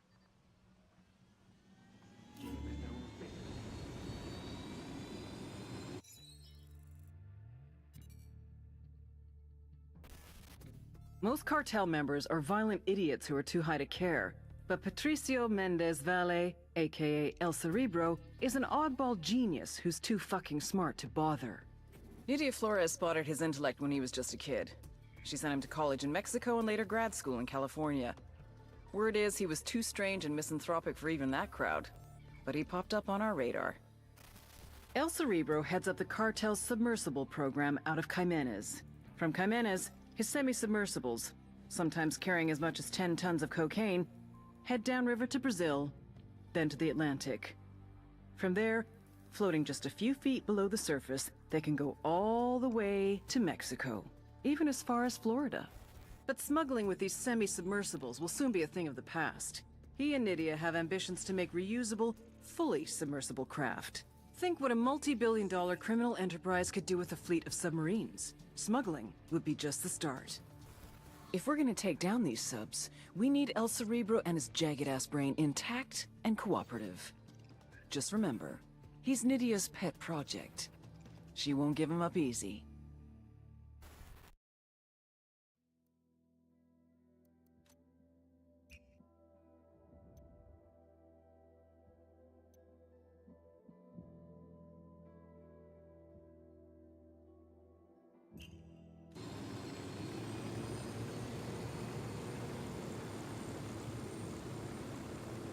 So far, that's 3 of them.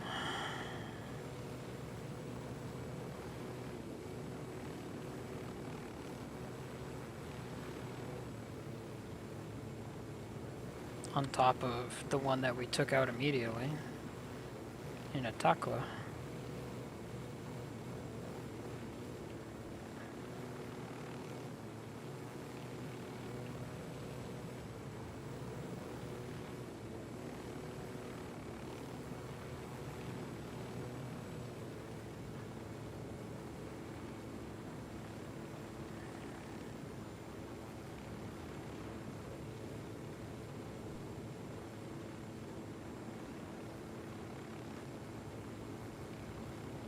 Do-do-do-do-do.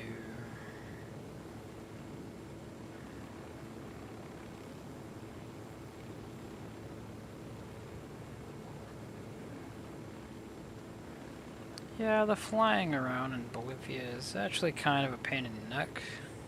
Eventually we'll get used to it though. At some Sayo is point. part of Santa Blanca's coke smuggling operation.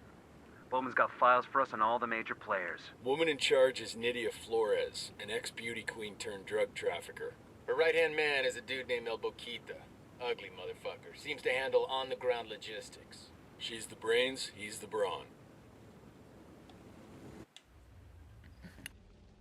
For Santísima Muerte so loved the Santa Blanca cartel that she gave us her only begotten daughter, that whoever believeth in her should not perish, but have everlasting life.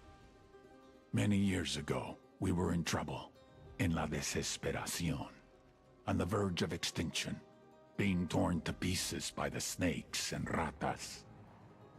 I believed that hope was lost, that it was too late for us.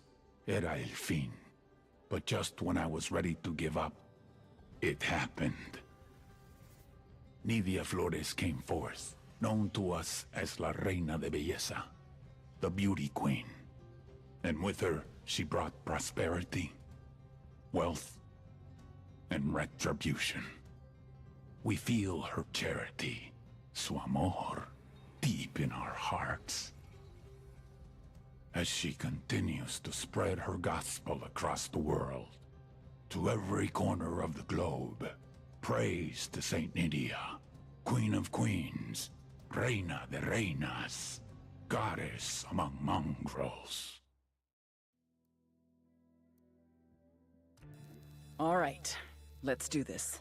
The Santa Blanca Cocaine Superhighway. Every year, more than 350 tons of coke leaves Bolivia, reaching about 20 million users worldwide. That means they're pulling in an average of $2 billion a week. How do they do it? 3 little words. Air, land, sea. All coordinated by the head of smuggling, Nydia Flores. La Reina de Belleza. The beauty queen. And her right-hand man, the ravishing, the bewitching, the delectable El Boquita. Ouch. Somebody get that guy a Band-Aid. The problem is, you see these guys on the news, you see decapitations, you see monsters, but you don't see the whole picture. These people are fucking geniuses. Case in point, you see tits, Nydia Flores sees opportunity. You see scrap metal, Nydia Flores sees submarines. You see holy water, Nydia Flores sees liquid cocaine. Because Nydia Flores is a fucking genius. You really want to shut down the cocaine superhighway? Hit the drugs, hit the money, then hit the beauty queen.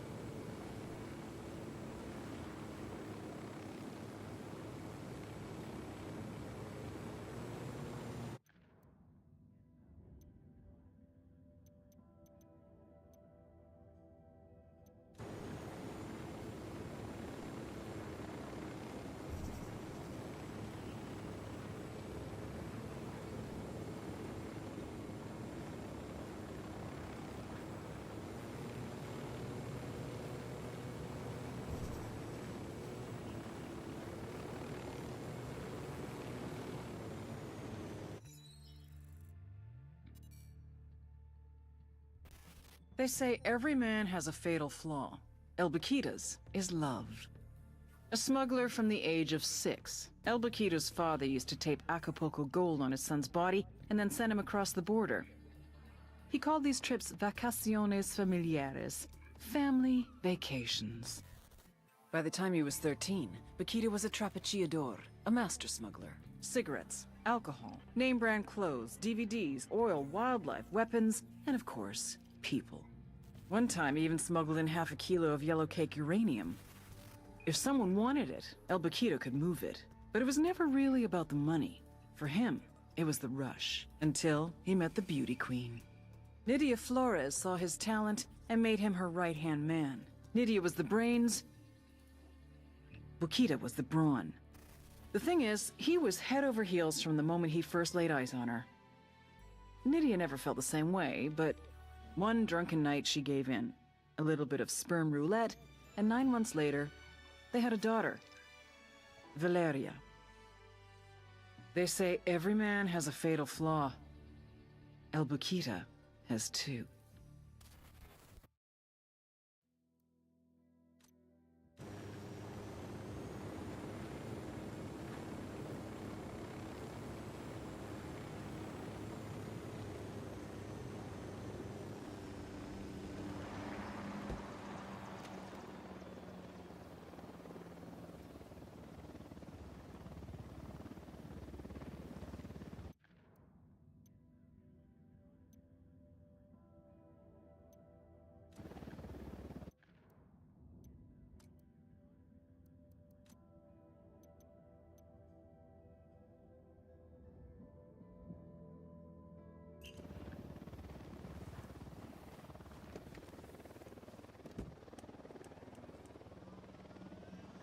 I thought there would be something here, apparently not.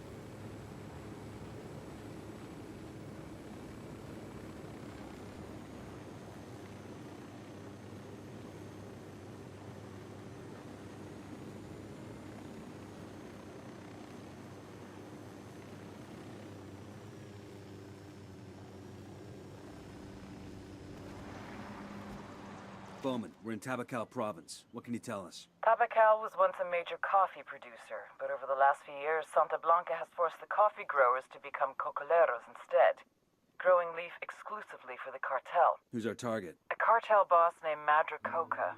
The cocoleros are terrified of her. Take a look at the video I just sent and you'll understand why. She runs Tabacal like her own mini cartel. Production of coca leaf, distribution by truck and train, and enough security to keep the cocoleros in line and the convoy secure. All of it run with ruthless efficiency. I'm in contact with a small group of rebels. They're willing to help us fight the cartel if we can prove our good intentions. You got any suggestions? 2 things you can do to earn their trust. First, an old cocolero named Chavez has been trying to get the farmers to stand up to the cartel. Word is he's giving a speech to the cocoleros at the agricultural cooperative. Make contact with him there and keep him safe. What else? Supposedly, the cartel collects their coca in this province from a single farm. Ambush the cartel when they come for the coca. That should send a message to the cocoleros and disrupt Madra Coca's production.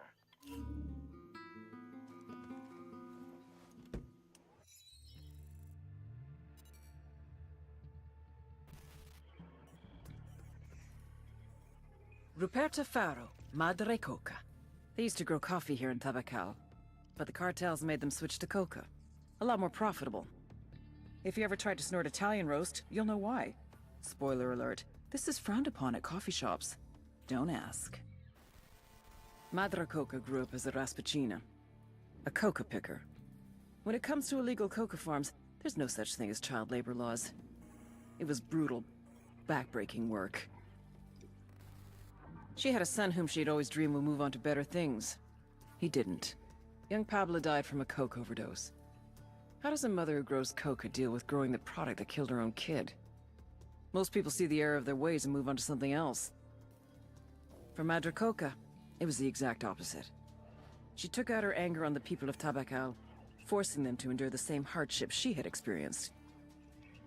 And like any tyrant, she expanded her empire. This led to resentment from the people, which she dealt with. With the backing of El Yayo, she became a very powerful woman in the cartel. A new twist on an age-old lesson. You don't fuck with Mama.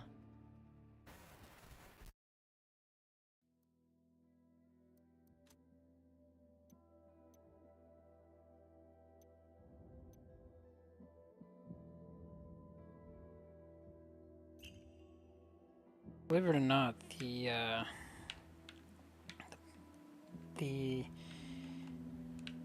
where is it? Is it over here? I think it's this one here. I may be wrong.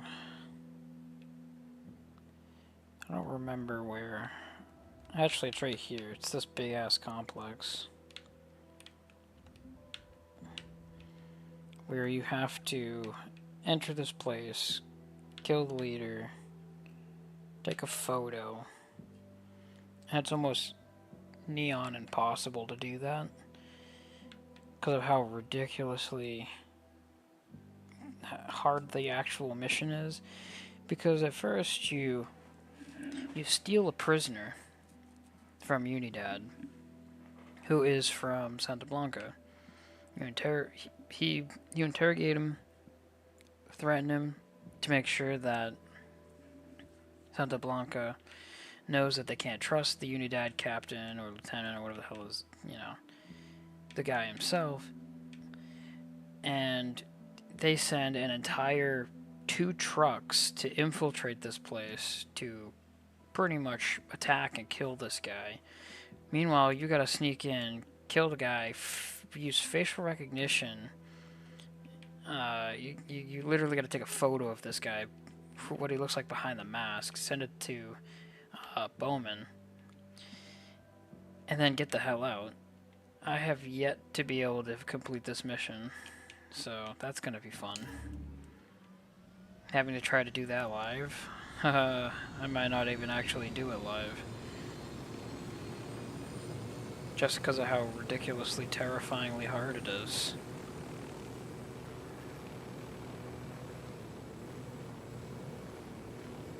Alright, time to go to Media Luna.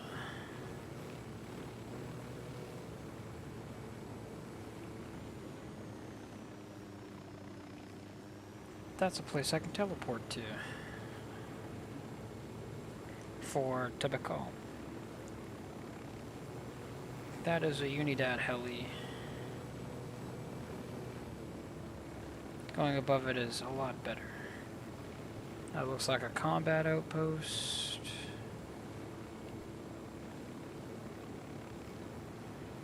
I think that's Agua Verde below me.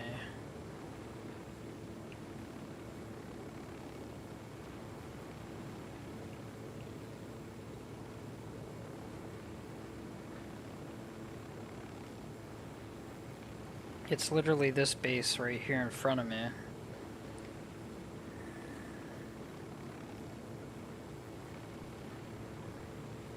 Actually, I don't think it is. It might be.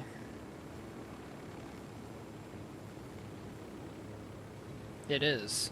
I can see the SAM turrets.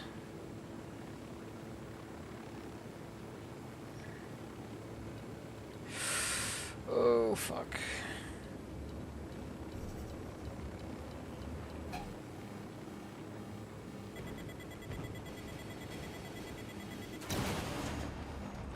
Alright.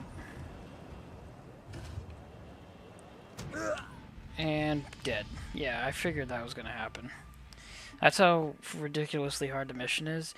That base is surrounded by 5 frickin' SAM turrets. I should have known trying to get into that place was gonna be ridiculously, terrifyingly hard to begin with. It is a top danger level province as well. Now I need to figure out where the hell they teleport me to, because depending on where they teleport me to, I'm not going back up to Media Luna, because that's just really awful and a terrible idea.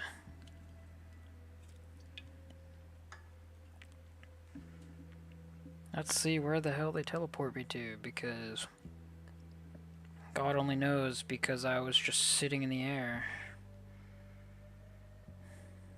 Probably going to teleport me back to the province I was just at. Nope, I'm in Media Luna.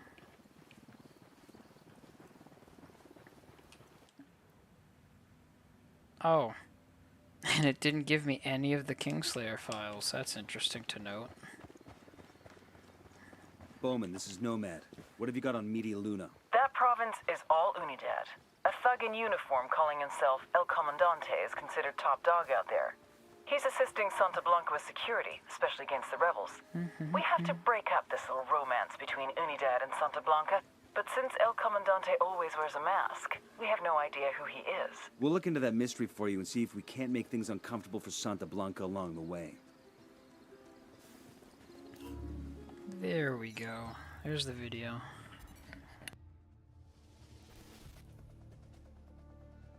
Intel on this guy is sketchy at best. The cartel and the Bolivians call him El Comandante. Age unknown, birthplace unknown, real name unknown. An officer in Unidad, Bolivia's military police, El Comandante made a name for himself hunting down rebels. The rebels had something of a foothold in Media Luna until El Comandante and Unidad arrived in force. It was a slaughter. Rumor has it our boy personally took a few scalps as souvenirs. On paper, he's a lieutenant colonel. In reality, he wields the kind of authority reserved for legends.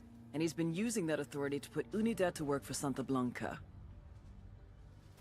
But the way he's been insinuating Unidad into the cartel's operation should make Sueño worry. If it were up to him, Sueño wouldn't work with anyone from Unidad. His problem is the rebels. You can't fight what you don't know. And if there's one thing El Comandante knows, it's the rebels. Without him, Media Luna would be in rebel-controlled territory. Like all good frenemies, Sueño keeps a close eye on El Comandante, careful never to let down his guard.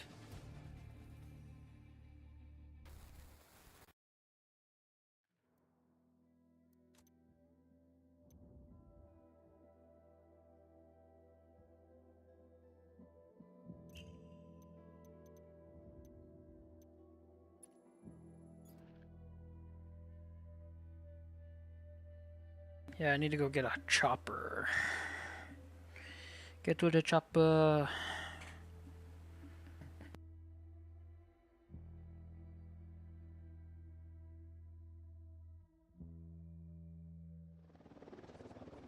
vueltas. Todos juntos, para todos lados. Ya fue. Váyanse.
Silencio, marche.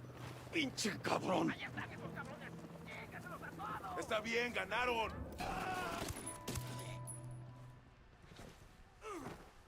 ¿Qué chingados esperas? ¡A partir de la madre con todo! ¡Vamos a enseñarles quién manda! ¡Disparen!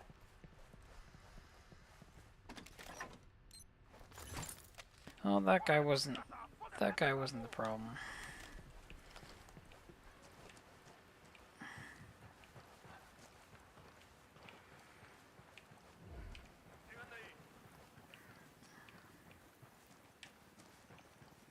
It's weird, I'm hearing the noise of an enemy searching for me, but I'm not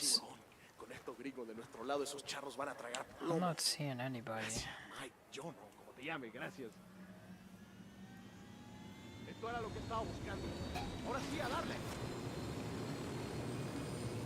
Gave me a free... Oh shit. Not this crap again. Fuck your missile. Thank you.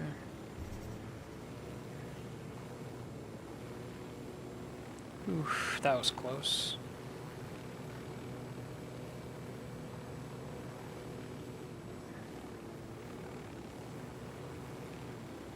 These mountains are technically a really good place for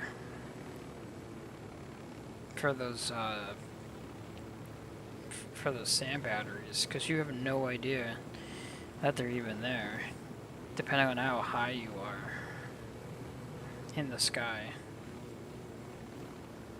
It's like a stealthy placement for them.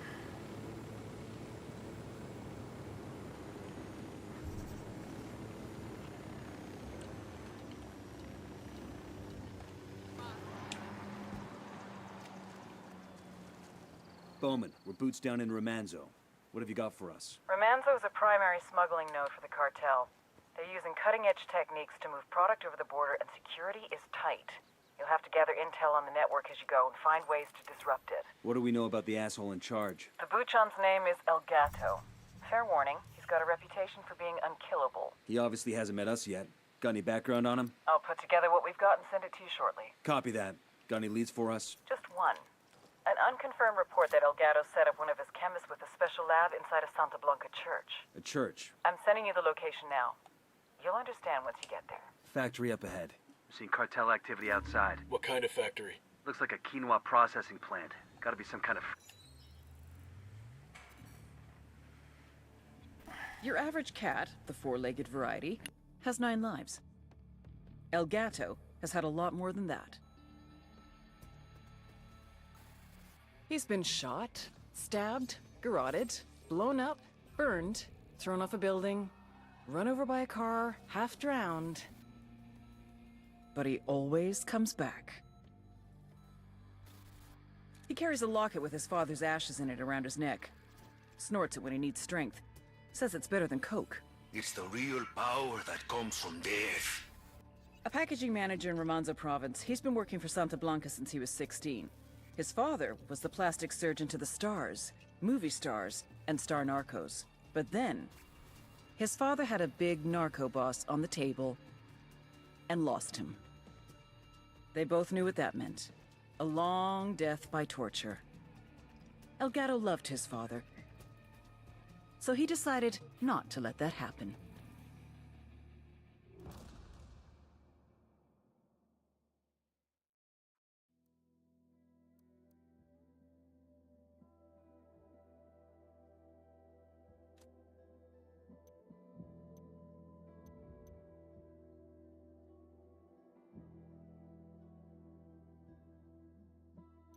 Front, Holt, what's your take on the cartel using the quinoa processing plant to smuggle coke? That sound right to you? Drug smugglers have tried that shit plenty of times in the past, but never on this kind of scale. Here, the cartel can get the cocaine into the boxes as they come off the plant's assembly line. The inner bags get an airtight seal, and the quinoa helps conceal the scent from drug-sniffing dogs. Pretty fucking devious, you ask me. Then the plant's a legitimate target. Let's get after it. Bowman's sending some background on El Gato. The dude that thinks he can't be killed? This ought to be good. Hold up. Looks like some cartel activity around the clinic. Since when do they give a shit about sick people? Got nothing to do with helping the sick. They're probably using the place to pack drug mules. Let's check with Bowman. See if she's got any intel on the site. Bowman, this is Nomad. We've got intel on a site where the cartel's turning locals into drug mules. We've known for a while that El Gato's been running mules out of Romanzo. He's got a handful of doctors that perform the procedure, implanting balloons of cocaine in different places on a person's body. Up to now, the place has been hard to pin down because it shifts locations every couple of months. What's the play here? We raid this place, won't they just relocate? Not if you kill the fucking docs. Seriously? Look, we're not talking Florence Nightingale here. They take desperate people and make them swallow anywhere from 3 to 5 kilos of cocaine. Sometimes they implant the balloons surgically to hide even more. Trust me, you'll be saving lives by killing these sick fucks. Understood. We'll get it done.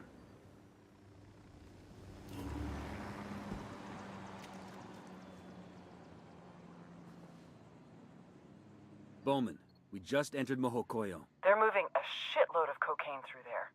It's a transit point. Stops in Mojocoyo before going to Kawani and Romanzo. Any idea who's running it? No, but I know where they store the cocaine. You destroy those caches, and the buchon in charge will show up to bitch out his people. And then we can nail him. Like a board. Get to it.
Bowman, this is Nomad. We're in Kawani province. What have you got for us? Kawani's a major hub for the cartel's smuggling operations. We're talking about a sophisticated network of planes, trains, and cargo trucks carrying upwards of 30 tons of powder across the border. The network is the brainchild of an American national by the name of Boston Reed. Reed's a bush pilot who's been flying for Nydia Flores at El Boquita for years, and eventually worked his way into management. How do we get Reed? That's the tricky part. Reed's cagey as fuck. He stays in hiding most of the time, preferring to work through middlemen. Psych profile says he's clinically paranoid, but I think there's more to it than that. Like what? Money transfers that don't add up, message traffic to unknowns across the border, flights that don't correspond to cartel shipping routines. Reed's moving more than powder, and he doesn't want Sueño to know about it. We've been getting reports of cartel activity around the train cemetery for some time now. See what you can find out. Hold on. Signs of cartel activity up ahead. Looks like Bowman was right. What's the play, boss? Let's find the asshole in charge and see what he can tell us.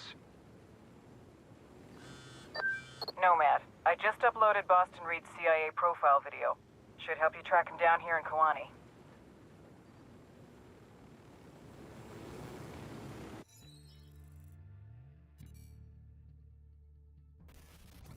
The Mama and Papa Reed raised little Boyer on apple pie and the Red Sox. Since graduating from high school, Boyer Boston Reed has done everything he could to This shed that doesn't make me clean-cut image happy of his since youth. I was born Looking for near adventure, Boston. Reed left his hometown of Lexington, Massachusetts, and became a bush pilot in South America. Medical records also tell a saga of gonorrhea, hep C, and herpes. As a pilot, he stayed clean for a number of years, but one fateful day, he met El Boquita. Within days, Reed was flying Santa Blanca's coke to Georgia, Florida, and the Carolinas. With the drug smuggling came the money, and Reed loves to spend it. He's chummy with Boquita, who gave him that nickname Boston because of his accent. Make no mistake, Reed may play hard, but he works harder. Now based out of Kawani, he coordinates all of Santa Blanca's smuggling by air. He uses temporary airstrips, and his own people don't know where they are until the last possible moment. When he's working, Boston Reed is impossible to locate. And you're gonna find him.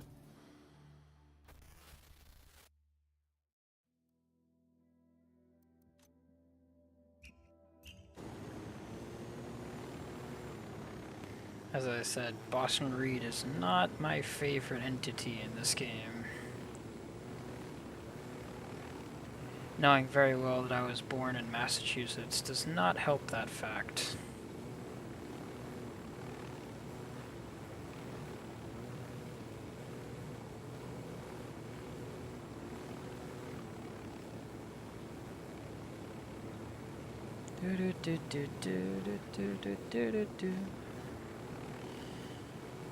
Just trying to get to all the places.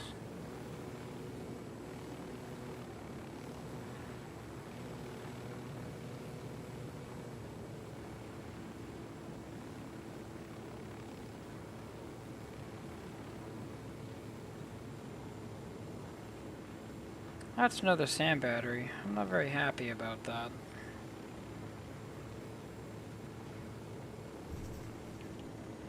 Ooh, and that's a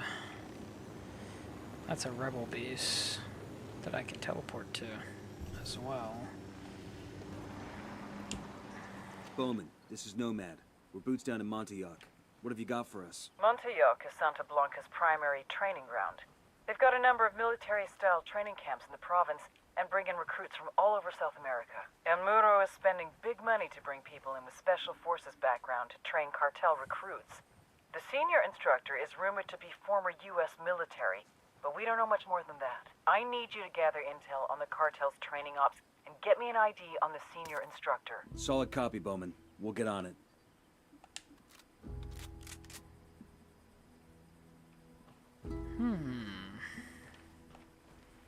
Okay, so we don't know who the trainer is.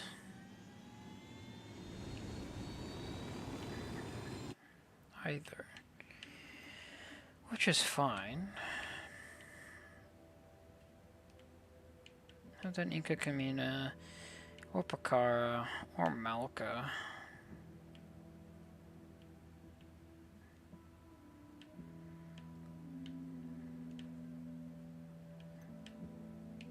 I mean, most of these areas, like I said, I've seen all of them.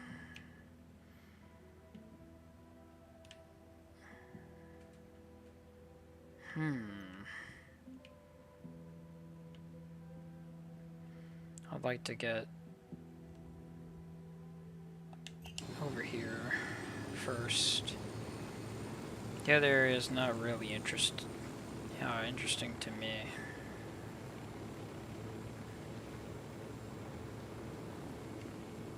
It's interesting how that's a Red Sea.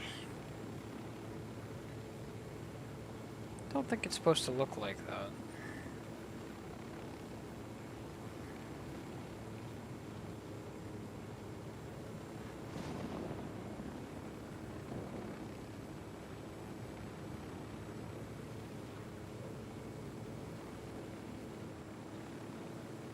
There's a lot of flamingos.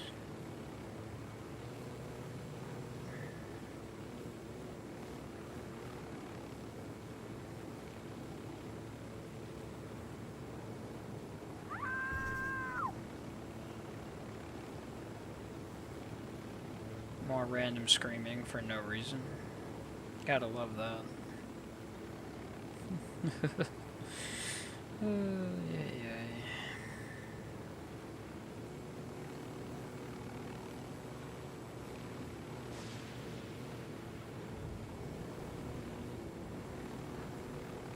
I wonder if this is the highest elevation location in the entire game.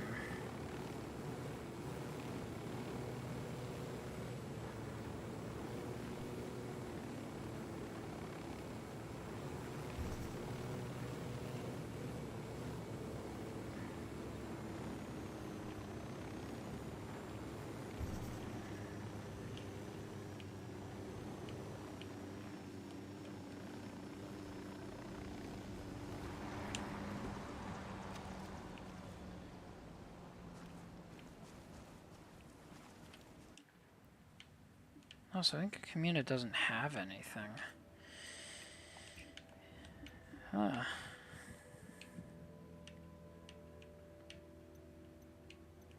I mean, it doesn't really matter. I mean, these are pretty most of these enemies are pretty easy to track, kill. Some of them even killed themselves for us, which is quite nice.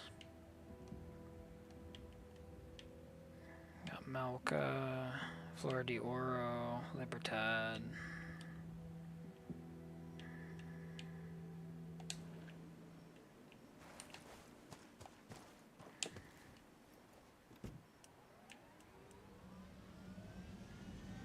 People walking on the frozen landscape with really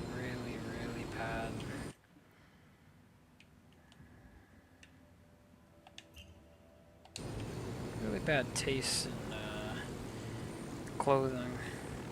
Not really great. Ooh. I see one there.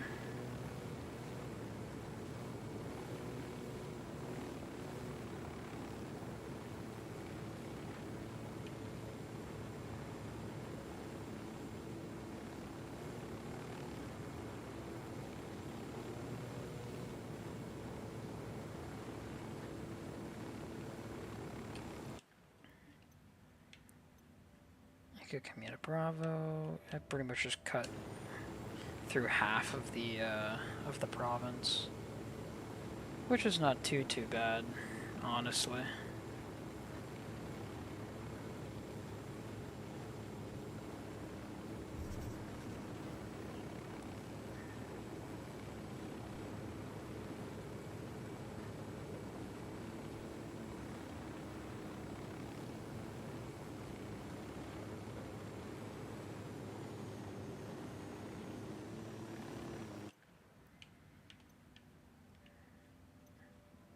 Oh, the town's there. Okay.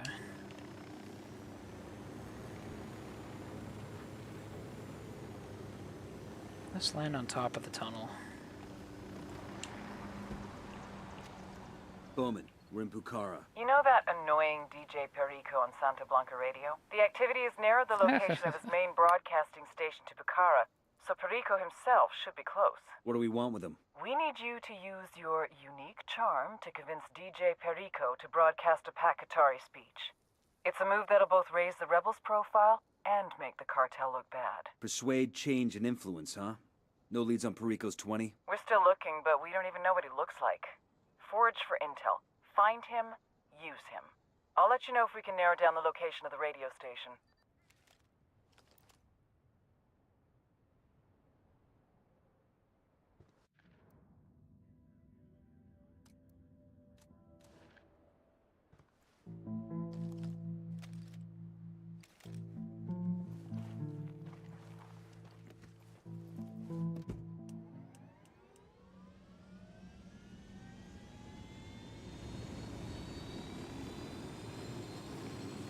Interesting how I haven't heard any like DJ Perico music or anything. Probably because I've turned off the music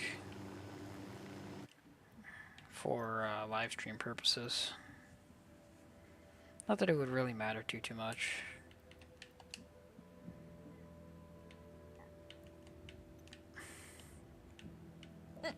Excuse me. Ugh. What the hell is going on with me today?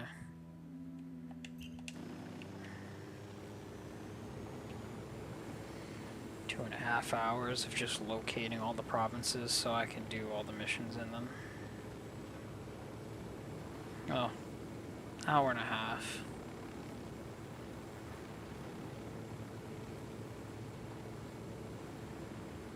Alright.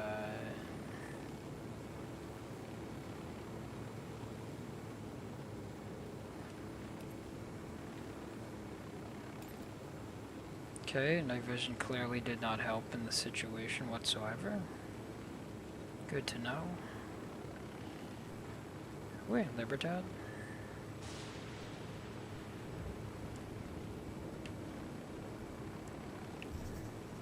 Or Anelka.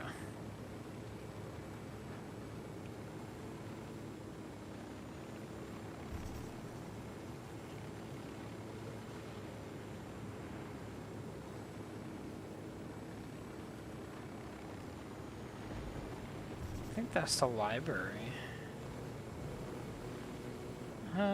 We can land over here somewhere.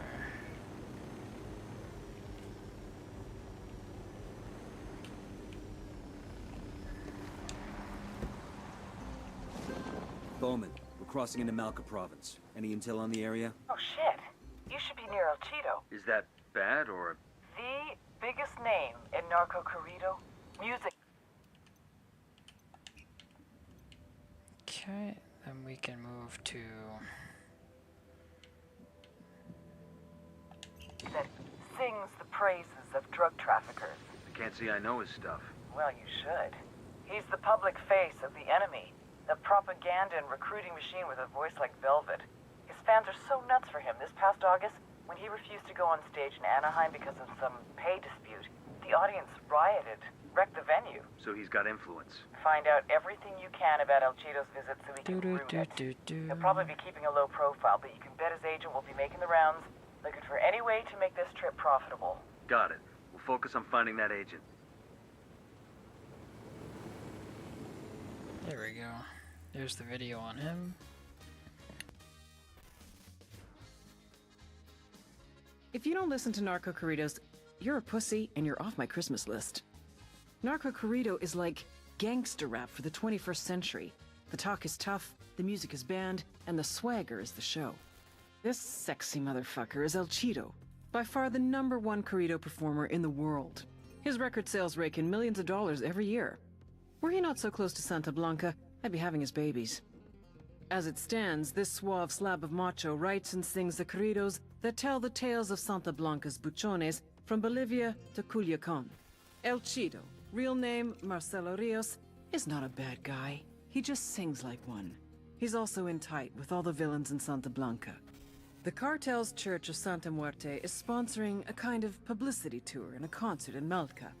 El Cheeto's supposed to boost morale and spread Santa Blanca's good word.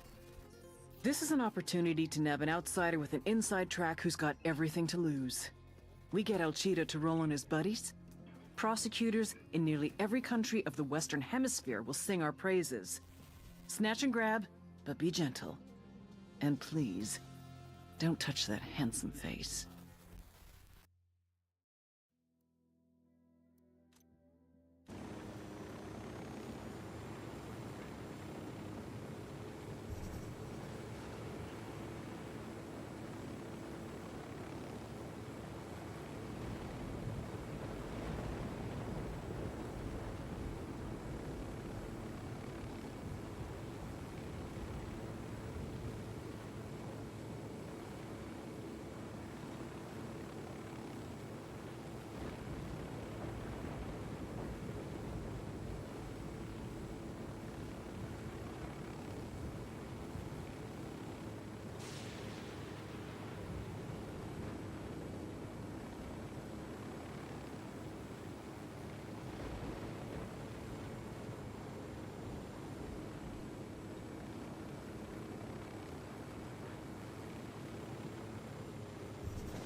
Bowman, we're in Flor de Oro. The trees there may be pretty, but that province is the heart of Unidad corruption.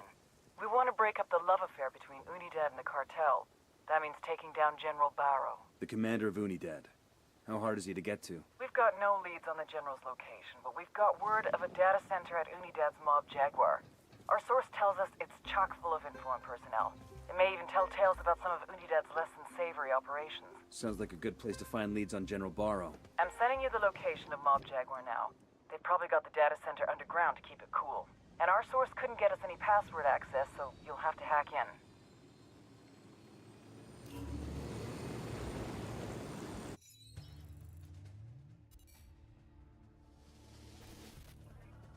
Major General Barrow is a patriot.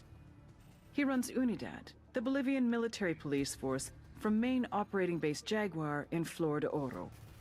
When Santa Blanca first arrived in Bolivia, they went to war with Unidad.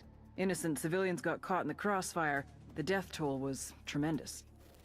Barrow had seen a lot of death in his life and was desperate to bring peace back to his country. So he brokered a backroom deal between El Sueño and the Bolivian government. Unidad agreed to look the other way and let Santa Blanca run their business. In exchange, the cartel promised to keep their killings to a minimum. Obviously, the results have been a mixed bag. The relationship between Santa Blanca and Unidad is tense. Now that Bolivia has become a full-fledged narco state, I believe that he is starting to regret his decision. Major General Barrow is either one of our most dangerous enemies or our greatest ally. There's only one way to find out which.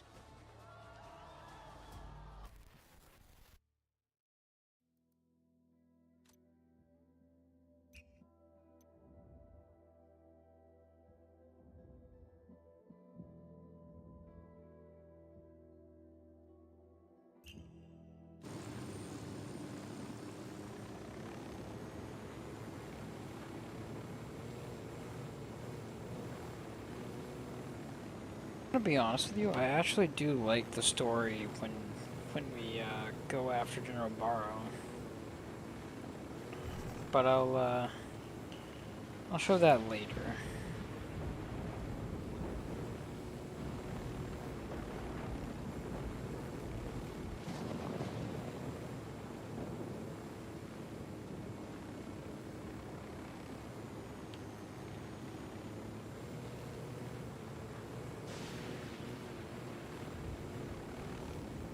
Big-ass city of Libertad.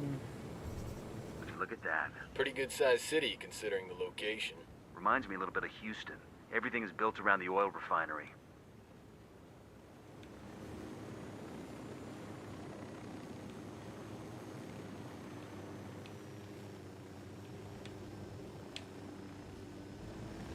I did not mean to land it like that. There we go.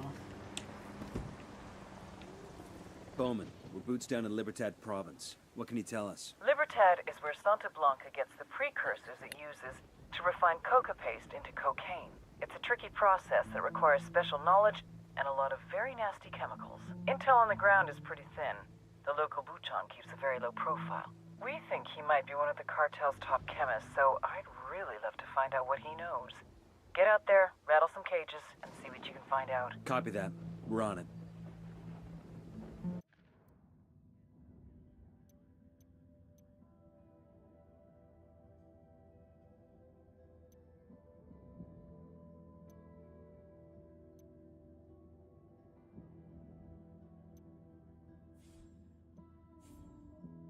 Alright, so we've been everywhere but La Cruz and Barvechos and Acoro. We can do those later. This is part 2. This is the ending of part 2 of the revamps of this game. This game is actually quite fun. I will see you all in the next stream.